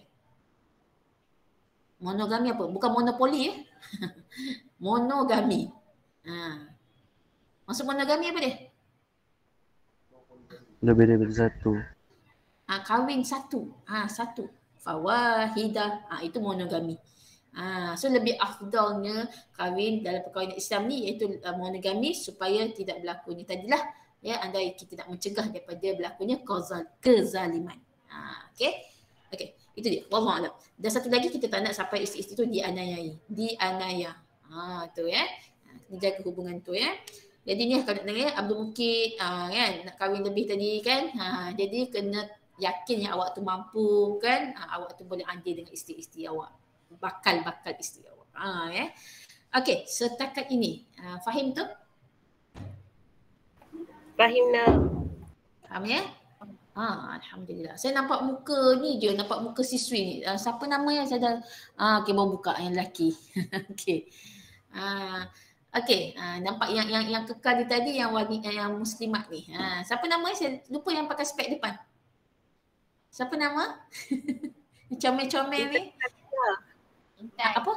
Intan. Intan. Belakang Intan siapa? Ni Ayu. Ayu. Sudah. Sebab dari tadi nampak muka Intan dengan Ayu je. Okay. Yang lelaki nampak Ahmad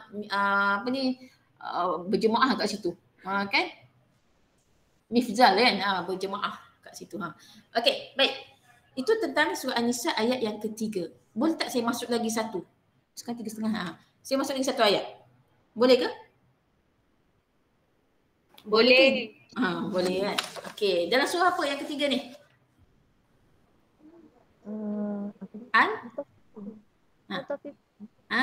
Al-Mutaffifin. Kan? Al-Mutaffifin ayat yang 1 hingga 3. Al-Mutaffifin ayat 1 hingga 3. Okey. Saya nak minta volunteer bacakan. Siapa nak bacakan untuk saya? Untuk kawan-kawan? Siapa nak baca? Saya lah. Siapa tu? Saya tu siapa? Ama. Amar ya, Amar. Okey, silakan Amar. Mak juga. Okey.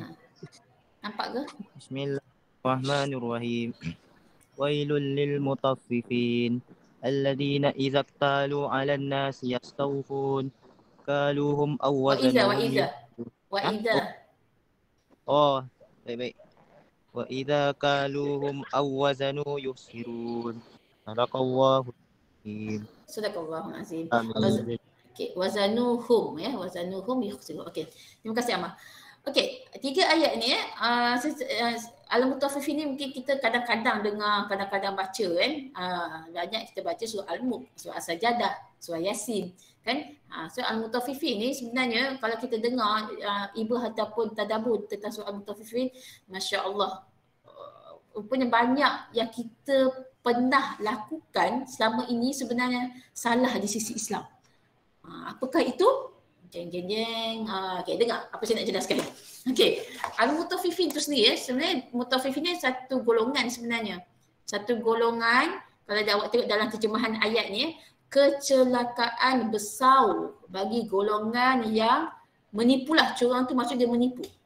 Dia menipu dalam timbangan dan sukatan, iaitu golongan ni apabila dia terima sukatan daripada orang lain, dia akan ambil dengan cukup. Maksudnya kalau orang bagi kita sesuatu, kita rasa kita nak cukup apa yang hak kita tu. Tapi sebaliknya apabila dia menyukat untuk orang lain pula, maksudnya dia nak bagi pada orang lain, dia mengurangkan kadar tu, dia mengurangkan timbangan tu, dia jadi sikit. Contohlah, awak nak beli mangga dengan 1 kilo. So memang bila awak beli kat pembeli tu, penjual akan bagi awak 1 kilo dan awak pastikan memang betul dah 1 kilo saya dapat. Tapi bila awak nak menjual pada orang lain, orang tu nak 1 kilo, tapi awak mengurangkan dia punya tu jadi 18 gram dia, tak sampai 1 kilo. Nampak Jadi golongan ini golongan yang menipu dalam timbangan dan sukatan. Ini yang gelar sebagai mutaffifin. Golongan yang dicelakakan oleh Allah Subhanahu Wa Taala. Na'udzubillah, jangan kita termasuk golongan mutaffifin ni. Jadi kat sini kalau awak tengok secara detailnya tentang al-mutaffifin ni, dia sebenarnya dia mengurangkan tu hanya sedikit. Contohlah kalau sepatutnya nak beli mangga tadi 1 kilo. So dia timbangan yang dia bawa, contohlah mesin. Apa punya mesin ke? Penimbang lah penimbang yang dia bawa tu, dia menipu dari sudut sukatan tu, dia jadi menyebabkan sukatan tu sebenarnya tak cukup pun 1 kilo. Tapi bila kita tengok 1 kilo. Tapi sebenarnya penjual tu dah menipu, sebenarnya tak sampai pun 1 kilo. Dia kurangkan sedikit je nilai tu. Tetapi kenapa dikatakan sebagai golongan yang dicelakakan oleh Allah SWT? Itu menunjukkan bahawa kalau sedikit pun kita kurangkan sedikit pun Allah dah celaka kat kita, na'udzubillah. Apatah lagi kalau kita kurangkan lebih banyak daripada tu. Nak beli mangga 1 kilo pun kita pergi ubah penimbang kita tu jadi 500 gram je sepatutnya. Tapi dia letak kat situ 1 kilo. Nampak jauh beza. Jauh sangat dia punya perbezaan. Jauh beza dia punya ni lah, dia kilo dia tadi. Itu dah jadi termasuk dalam golongan mutaffifin yang Allah celaka. Yang sedikit, dia kurangkan sedikit pun Allah celaka, apatah lagi kalau dia kurangkan lebih banyak daripada tu. Masya Allah. Jadi kat sini kalau kita tengok, golongan mutaffifin, kalau awak dengar daripada Ustaz Abdul Mu'in, pernah dengar tak nama Ustaz ni? Abdul Mu'in. Pernah dengar ke nama Ustaz ni? Pernah dengar tak dia punya? Nah, kalau siapa pernah dengar talk dia, memang tertusuk jantung lah. Kan? Tertusuk jantung. Banyak sebenarnya ramai ustaz-ustaz pentafsir ni kan. Tetapi seorang yang saya suka Ustaz Mu'in ni lah. Dia jelaskan tentang apa dia kata tentang mutaffifin. Mutaffifin bukan sekadar dalam perniagaan saja. Bukan dalam sekadar sukatan dalam muamalat saja. Tetapi boleh dikatakan mutaffifin ni adalah golongan manusia yang tidak menjaga hak manusia. Dia tak menjaga hak manusia. Malah juga golongan ini juga ada golongan yang boleh melibatkan suami isteri juga. Dalam hubungan suami isteri pun boleh dikatakan sebagai al-mutaffifin. Mana saya tulis ni? Okay. Sekejap Okey ni. Saya lupa nak klik sebenarnya. Sebenarnya saya nak klik benda ni. Okey. Slide saya. Cuba tengok slide saya. Okey, ini tafsir ayat bagi surah Al-Mutaffifin ayat 1 hingga 3. Iaitu dijelaskan azab dan kehinaan yang besar pada hari kiamat. Sekejap saya tak nampak lah. Ni dia. Okey. Azab dan kehinaan yang besar pada hari kiamat nanti dia akan dihadapi, akan dialami oleh golongan-golongan yang menipu dalam menimbang. Menakal tu seperti menimbang juga. Allah SWT menyampaikan ancaman yang keras bagi warning kepada golongan-golongan yang menipu ni, Sebab ketika itu muamalat ataupun jual beli yang berlaku di Mekah dan Madinah memang memang sentiasa berlaku di penipuan. Ketika zaman ni lah pada zaman-zaman sahabat, pada zaman jahiliah ni, penipuan dalam timbangan itu jadi satu kebiasaan. Ya, dalam muamalat itu jadi satu kebiasaan. Macam kita kat zaman sekarang ni yang jadi kebiasaan riba lah. Kan? Riba rasuah kan. So kat sini dia menipu dari sudut timbangan tu, dia menipu dari sudut dia punya kualiti, dia punya harga, dia punya berat by kilo kan. Kat situ yang lakunya ketika jual beli di Mekah dan Madinah. Ya, diriwayatkan oleh satu kisah ni oleh Abu Juhainah. Ya. Abu Juhainah ni, jangan letak nama anak pula Abu Juhainah ya. Sedap pula nama dia Ustazah. Nak tak Abu Juhainah lah. Abu Juhainah ni dia seorang lelaki ni, dia ada dua jenis sukatan, dua jenis penimbang lah. Satu penimbang tu besar, satu penimbang tu kecil. So di mana-mana dia memang bawa dua penimbang ni. Dia bawa lah, dia kelek bawa kan. Bila dia nak membeli sesuatu lah dekat petani ketika itu, dia guna penimbang yang besar. Maksudnya kalau dia nak dapatkan sesuatu, dia nak beli sesuatu, dia akan keluarkan penimbang yang besar. Supaya dia dapat hasil, dia dapat barang yang nak tu adalah secukupnya. Maksudnya dia nak hak dia lah. Kalau aku nak 2 kilo, aku dapat 2 kilo lah. So dia guna penimbang yang besar. Tetapi bila dia nak jual pada orang lain, kan, dia keluarkan pula penimbang yang kecil. Nampak? Tak adil betul kan? Kan? Dia keluarkan penimbang yang kecil supaya, dia kata apa kat situ, dia menunjukkan ada berlakunya penipuan kat situ. Dia mengurangkan kuantiti. Dia mengurangkan kuantiti barang yang nak dibeli oleh orang lain. Jadi kat situ menunjukkan sifat tamak kepada Abu Juhainah. Sebab tu kata jangan letak nama anak Abu Juhainah. Okey? Seorang tamak ni. Okey, dia tamak. Ya. Bila dia nak beli sesuatu, dia keluarkan timbang yang besar. Tapi bila dia nak jual, dia keluarkan timbang yang kecil. Jadi kat situ menunjukkan bahawa itu adalah untuk keuntungan diri dia. Selfish. Kan? Dan dia merugikan orang lain. Sebab tu Allah mencelaka. Allah celaka golongan seperti ini. Okey? Tapi saya dah sebut tadi, mutafifin ni bukan hanya dalam muamalat jual beli sahaja, tetapi dalam hubungan suami isteri pun boleh termasuk dalam golongan mutafifin. Saya bagi contoh. Saya bagi contoh lah sebab awak tak kahwin lagi kan. Jadi bila sebut suami isteri ni, saya lah kena jawab kan. Okey, contoh. Ya, dalam suami isteri boleh berlakunya termasuk dalam golongan mutafifin, na'udzubillah min zalik, iaitu apabila suami dia nakkan hak dia daripada isteri. Suami dalam perkahwinan, suami ada hak, isteri pun ada hak kan. Suami ada tanggungjawab, isteri pun ada tanggungjawab. Okey, sama-sama lah. So suami ni dia nak hak dia. Apa contoh hak suami? Cuba cakap sikit. Hak suami apa dia? Bakal-bakal suami, apakah hak awak terhadap isteri awak? Apa dia? Apa hak sebagai suami? Hak yang awak boleh hak ni adalah apa yang awak boleh dapat daripada isteri awak. Macam itulah senang cerita. Kalau tanggungjawab ni benda apa yang awak kena bagi kat isteri awak. Macam tu. Okey, hak suami. Apa hak suami terhadap isteri tu? Zahir dan batin, Ustazah. Apa zahir apa batin? Tak cukup ayat tu. Apa yang zahir, apa yang batin?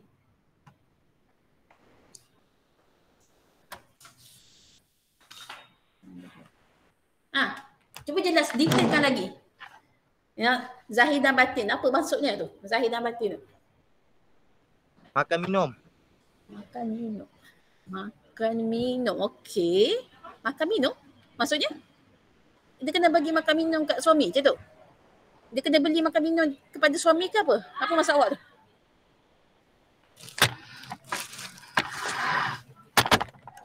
Sekejap.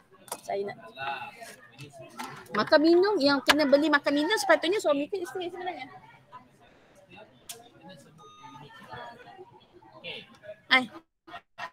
Awak. Awak semua.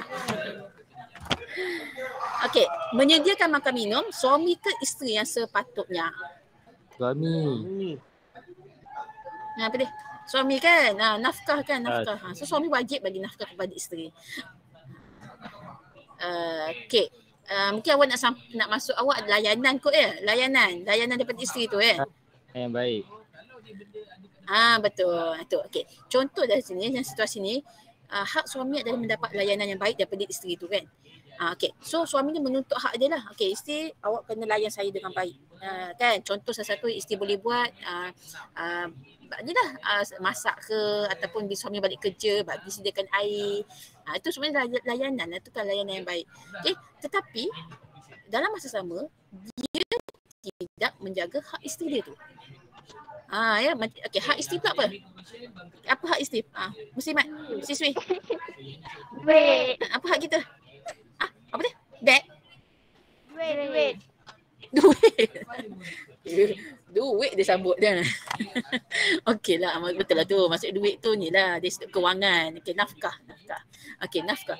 Jadi hak isteri nak boleh dapatkan duit lah. Saya dapat nafkah daripada seorang suami lah. Nak beli barang-barang pakaian dia, nak beli ubat dia, anak-anak sakit dia nak beli ubat. So perlukan duit daripada suami kan. Sebab itu tanggungjawab suami.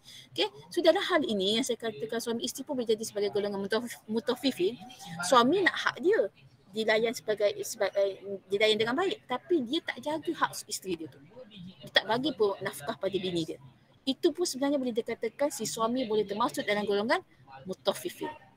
Nauzubillah. Sama juga, sebaliknya sama juga kalau isteri pula. Isteri nak hak dia, nak duit. Tadi awak kata duit tadi kan. Isteri nak duit. Tapi bila suami balik kerja buat tak layan. Suami tengah penat-penat buat tak layan. Hantar kau lah kan, contohlah kan. Jadi isteri nak hak dia tapi hak suami dia tak tunaikan. Itu pun boleh dikatakan si isteri itu termasuk dalam golongan al-mutaffifin. Nauzubillah. Itu dalam hubungan suami isteri. Saya nak jelaskan lagi. Saya seronok dengar ustaz jelaskan tentang tu. Dia kata pula sebagai inilah ibu bapa dan anak. Macam awak tak kahwin lagi. So awak dengan ibu bapa lah. Ibu bapa dengan anak pun boleh jadi termasuk dalam golongan mutaffifin. Agak-agak waktu macam mana situasinya? Kau you all boleh share dengan saya. Apa situasi seorang ibu bapa ataupun anak dia boleh dikatakan termasuk dalam golongan mutaffifin? Apa situasinya tu? Nak tengok you all faham ke tak maksud mutaffifin tu? Tak dengar cakap ibu bapa. Tak dengar cakap ibu bapa. Okey, tak dengar cakap ibu bapa. Okey. Maksudnya anak tu tak dengar cakap ibu bapa. Itu adalah hak ibu bapa kan? Hak ibu bapa adalah anak kena mendengar cakap ibu bapa. Itu hak ibu bapa. Jadi anak ni, kalau macam tadi awak kata anak tak dengar cakap ibu bapa, anak tu boleh termasuk dalam golongan mutaffifin apabila anak nak menuntut hak dia. Anak nak menuntut hak dia. Okey, contoh apa hak anak? Apa contoh hak anak? Hak sebagai anak. Apa dia? Tak dengar bising kat sini. Apa dia? Kasih sayang. Kasih sayang. Okey. Hak anak mendapat kasih sayang daripada mak ayah, betul? Okey, tapi si mak dan ayah ni tak bagi kasih sayang secukupnya. Mengabaikan anak, terlalu kerja, sibuk dengan dunia, dia tak bagi kasih sayang pada anak. So kat situ pun boleh berlaku juga, patut anak pula melawan cakap mak ayah, ya. Dia tuntutkan hak dia, tapi hak yang si mak ayah dia tak tunaikan. Maka anak itu pun boleh dikatakan sebagai golongan mutaffifin. Sama juga tadi si mak ayah nak anak dengar cakap dia, tapi mak ayah sendiri tak bagi kasih sayang pada anak. Maka mak ayah pula boleh dikatakan sebagai al-mutaffifin. Tu dia So faham situasi mutaffifin ni, golongan mutaffifin ni bukan sekadar dalam jual beli sahaja, tetapi dalam banyak situasi, ya, kadang-kadang mungkin kita pun terjebak. Nauzubillah. Sebab tu kita kena sentiasa bertaubat ya. Pelajar-pelajar saya, kita kena sentiasa bertaubat sebab kadang-kadang kita pun tak sedar kita ni termasuk dalam golongan mutaffifin. Kita tak sedar kita pun termasuk dalam golongan golongan fasik. Nauzubillah kan. Golongan fasik yang sentiasa melakukan apa? Kalau fasik tu maksudnya apa fasik? Melakukan dosa. Sentiasa melakukan dosa kan. Dia istiqamah. Istiqamah dalam melakukan dosa. Bukan istiqamah dalam buat kebaikan, tapi istiqamah dalam melakukan dosa. Itu adalah golongan fasik. Kadang-kadang kita pun tak sedar yang kita ni termasuk dalam golongan-golongan begitu. Sebab tu kita dituntut untuk sentiasa sentiasa bertaubat. Okey, insya-Allah. Okey, so itu dia. Itu yang dikatakan dalam yang dijelaskan surah Al-Mutaffifin. Okey. So saya nak sekejap. Saya nak tanya you all. Okay, nak tanya siapa ni? Cuba ni semua fikirkan jawapan kepada soalan saya. Okay, apa yang you all boleh ambil iktibar daripada ayat tafsir ayat ni? Daripada surah Al-Mutaffifin ayat 1 hingga 3. Apa you all boleh ambil iktibar, boleh ambil pengajaran lah. Apakah ia?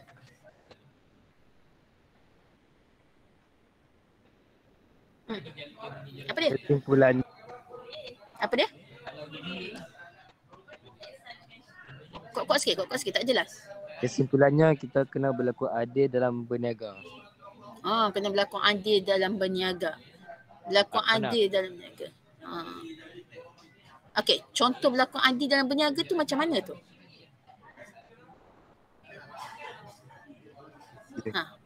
Jujur salah, jujur bukan adil. Itulah sebab tu saya macam terdiam sekejap. Saya nak kaitkan macam mana situasi adil tu kan. Okey, jujur. Itu lebih tepat kan. Kita kena jujur dalam perniagaan kita kan. Nak berniaga nak berniaga memang digalakkan. Dalam hadis Nabi SAW pun 90% daripada keuntungan adalah hasil daripada berniaga kan. Tetapi kita perlulah berniaga mengikut muamalat Islam kan, ikut pada syariat Islam kan. Dalam firman Allah SWT, wa ahallallahu al-bai'ah. Sambung ayat saya. Wa ahallallahu al-bai'ah. Sambung. Pernah dengar tak ayat tu? Wa ahallallahu al-bai'ah. Ni ayat Al-Quran ni, bukan hadis. Wa ahallallahu al-bai'ah wa harrama riba. Allah menghalalkan jual beli dan Allah mengharamkan riba. Dan hadis tu dalil nakli itu dah dijelaskan. Kita dibolehkan untuk berniaga, malah hasil keuntungan pun banyak dalam perniagaan. Tapi perlu jaga perniagaan muamalat kita ni mengikut landasan syariat Islam. Itu paling penting. Okey, itu setakat ni. Ada soalan tak? Fahim tu?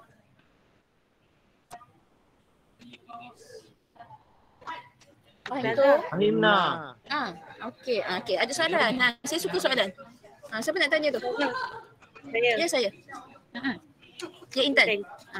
Ustazah, kalau macam kita macam berniaga kan harga yang kita dapat daripada penjual harga lain, tapi kita jual harga lain, macam harga ejen apa semua tu kan, itu dikira dalam mutaffifin? Tidak. Itu dalam perniagaan mesti nak keuntungan juga kan. Jadi itu tidak salah. Dan itu juga bukan dinamakan sebagai riba. Bukan. Riba ni benda kita tidak tahu, yang kita tidak pasti. Macam contoh buat loan konvensional. Ni maksud tajuk lain pula ni. Riba kalau kita buat loan konvensional, katakan kita bayar setiap bulan, bayar duit kereta, biasanya RM600 contohnya. Kan? Tapi tiba-tiba tahun by tahun dia punya commission tu berbeza. Dan kita tak sedar pun kita dipotong duit tu macam tu. Daripada 600 jadi 600.5, daripada 600.5 jadi 700. Sebab itulah kalau loan loan konvensional dia tak tetap dia punya kadar dia. Okay, so tapi kalau Islamic banking punya, Islamic punya loan, itu yang disah dalam Islam lah. Jadi kalau dia macam Intan tanya tadi, dibolehkan. Yang penting pembeli itu maklum tentang hal itu. Okay, boleh Intan? Faham ke Intan? Boleh Ustazah. Faham. Okay, lagi? Siapa tu? Mifzan. Siapa yang tanya dulu? Assalamualaikum Ustazah. Waalaikumsalam. Siapa tu? Saya Mifzal. Mifzal. Ya, Mifzal. Apa soalannya? Contoh saya kan dah bagi makan minum isteri dah cukup semua. Lepas tu kan isteri saya tak layan saya dengan baik. Bolehkah saya berpoligami? Okey.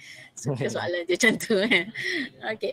Dia dah bagi nafkah pada isteri dia, dah bagi layanan baik pada isteri dia, sayang bini kan? Sayang bini.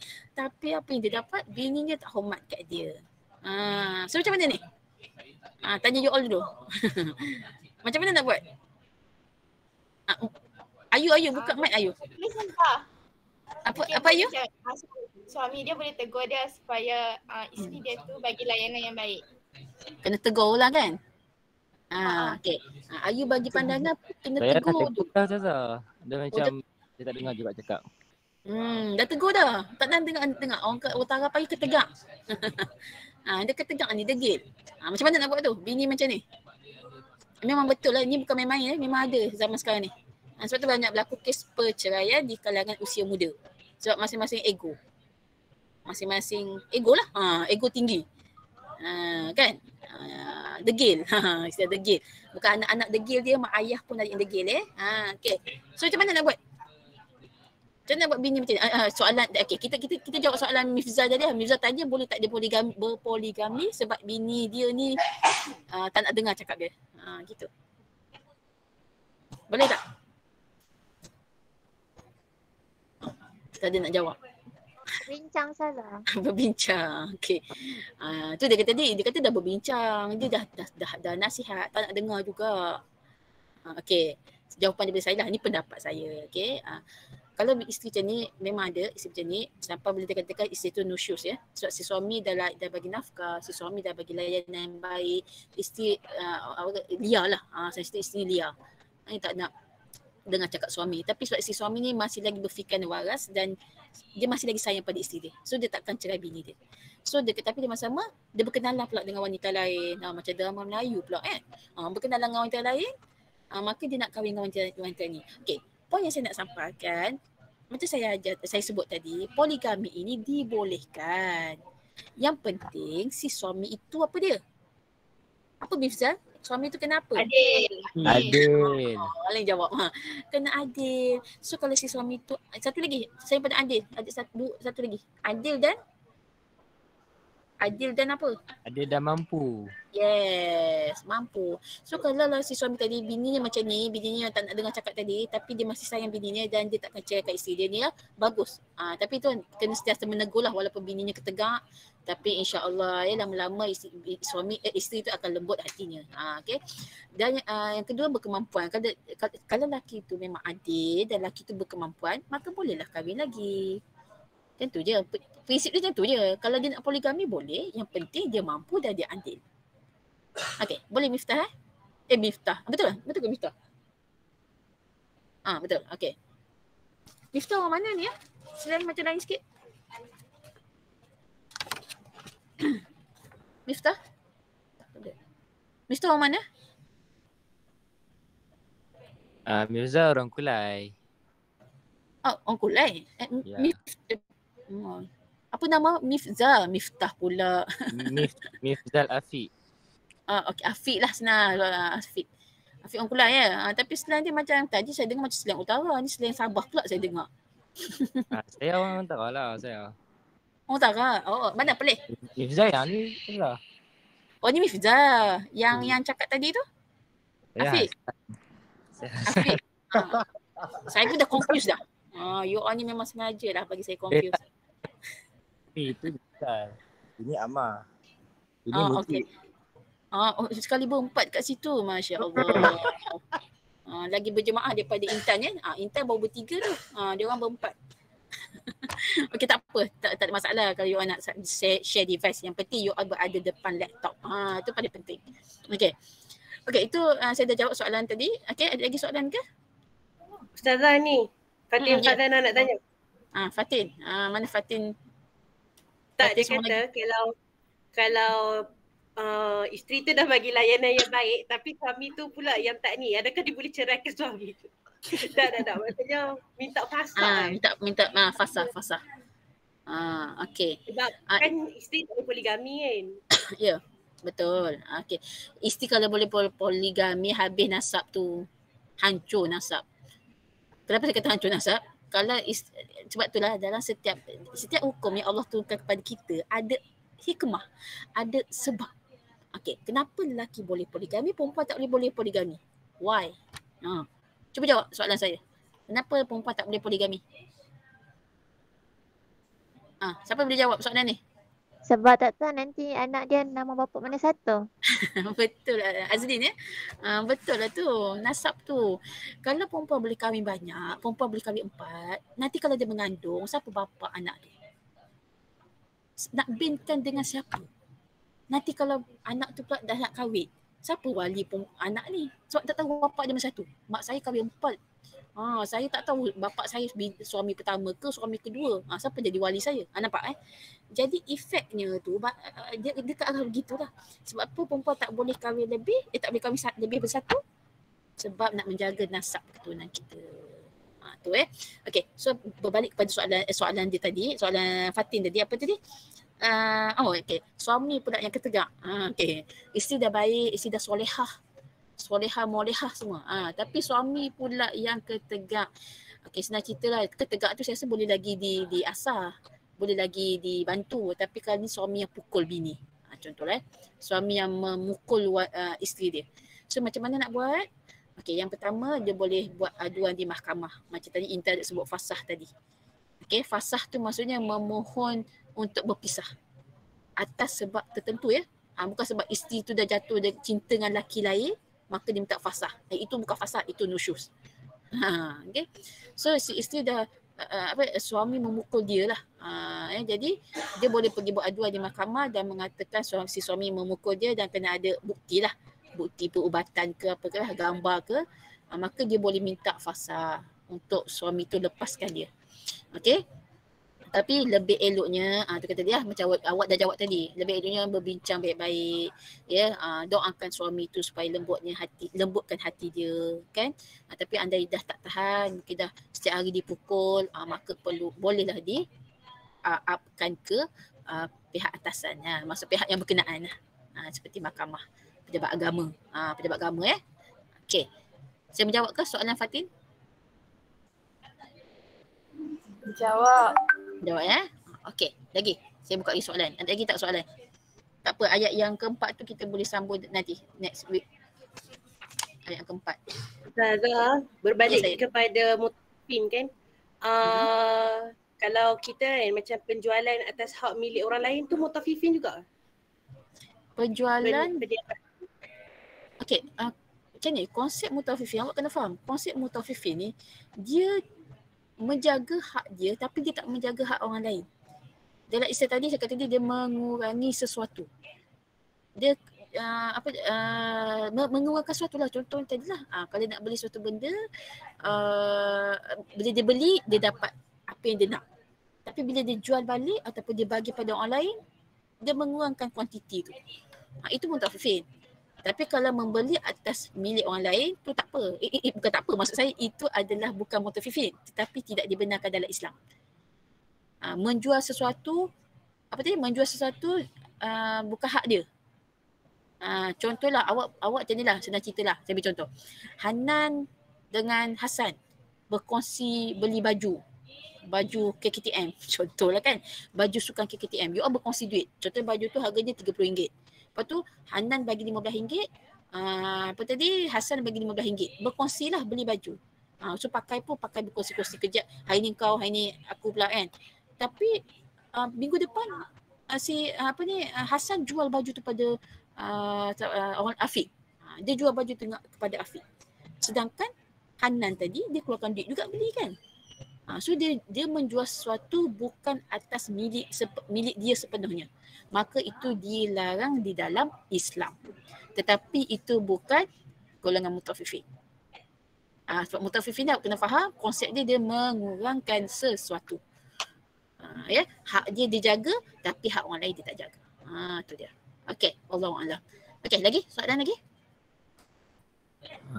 Dah tak ada dah setakat ni. Tak ada dah. Okey. Okey, yang lain ada ke? Azlin nak cik tanya tu? Ustazah kan kalau macam kenapa kan talak ni letak pada lelaki bukannya perempuan? Ini macam macam tu lah. Tak bercerai lelaki. Macam tu. Talak pula tadi poligami je. Okey, talak. Kenapa talak tak boleh dapat kat perempuan? Maksudnya kenapa hak talak tu tak ada kat perempuan? Cuba you all jawab dulu sebelum saya jawab. Kenapa talak kuasa talak, senang cerita kuasa talak lah. Kuasa talak tu kat suami tapi tak ada kat isteri tu. Why? Betul Hana. Itu jawapan dia. Simple. Perempuan ni kuat pada emosi. Kalau lah talak tu kat kuasa wanita, kat kuasa isteri, suami balik lambat balik kerja pun dia dah talak suami dia. Abang balik lambat, saya talak satu kat abang. Kau? Kan? Sebab perempuan ni dia emosi lebih daripada lelaki. Lelaki dia boleh kawal emosi. Lelaki dia boleh fikir panjang. Kalau aku ceraikan bini aku, nanti macam mana anak-anak aku. Nanti aku tetap kena bagi nafkah anak aku. So lelaki ni dia lebih berfikir panjang berbanding wanita. Ini kalau ikut psikologi lah, kalau awak tahu tentang psikologi kan. Dan kita tahu emosi dia sudah emosi, memang wanita emosi lebih tinggi emosinya kan daripada lelaki. Maka sebab tu talak tak ada kat wanita. Nanti setiap hari dia talak suami dia nanti. Kan? Betul tak? Okey, itu jawapan dia. Jawapan dia sebab faktor emosi tadi. Okey. Lagi? Ada soalan lagi? Ada. Ni Sazrin ni apa senyap je tadi. Saya tak nampak lagi dia apa nama penuh ni, saya tak nampak nama penuh awak ni. Sazrin Najiha ke apa ni? Shazrin Nadira. Okey. Ada soalan Nat? Tak ada. Tak ada. Okey. Yang lain yang tak berbunyi lagi ni. Saya nak tengok yang tak berbunyi. Tak berbunyi dalam GM. Fahmi Azrul. Fahmi, mana Fahmi? Fahmi tadi saya tanya dia soalan kan? Dia jawab tak soalan saya tadi? Tak jawab Ustazah. Tak ada? Jawab saya mesti jawab tadi. Akilah. Akilah ada Akilah? Ada. Akilah Kak Azlin. Okey. Akilah ada soalan Akilah? Tak ada. Ni siapa? Hidayah. Hidayah ada soalan? Tak ada Ustazah. Enggak, alhamdulillah semua faham. Okey. So itulah yang saya nak sampaikan. Sebenarnya kalau ikutkan saya nak habiskan sampai 4 ayat ni. Tapi sebab saya suka dengan sesi soal jawab ni, so tak apa, sempat lagi kita baru minggu kedua kan. InsyaAllah So insyaAllah kita akan sambung lagi ayat yang seterusnya ni, ayat yang terakhir pada next week. Okay, and then baru kita akan masuk the next bab lah.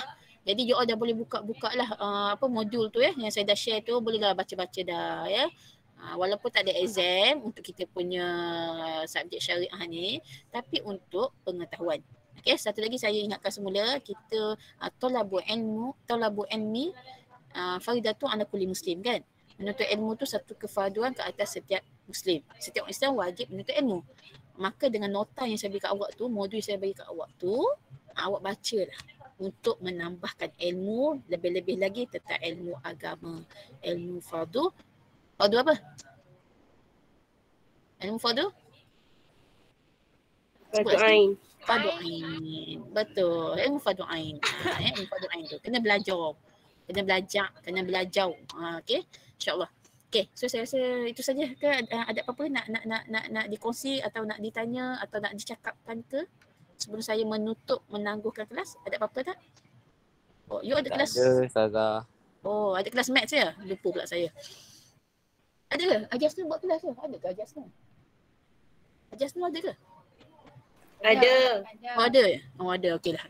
Okay, so saya rasa itu saja. Wallahu a'lam. Kita akan jumpa untuk kelas next week. Jika dipanjangkan usia, kita tangguh kelas 3 dengan tasbih kifayah dan surah Al-As. Bismillahirrahmanirrahim. Subhanakallahumma bihamdika asyhadu an la ilaha illa anta astaghfiruka wa atubu ilaik. Bismillahirrahmanirrahim. Al-As. Innal insana lafi khusr illa alladhina amanu wa amilus solihat wa tawassaw bil haqq wa tawassaw bis sabr. Okey, terima kasih semua. Assalamualaikum warahmatullahi wabarakatuh. Waalaikumsalam.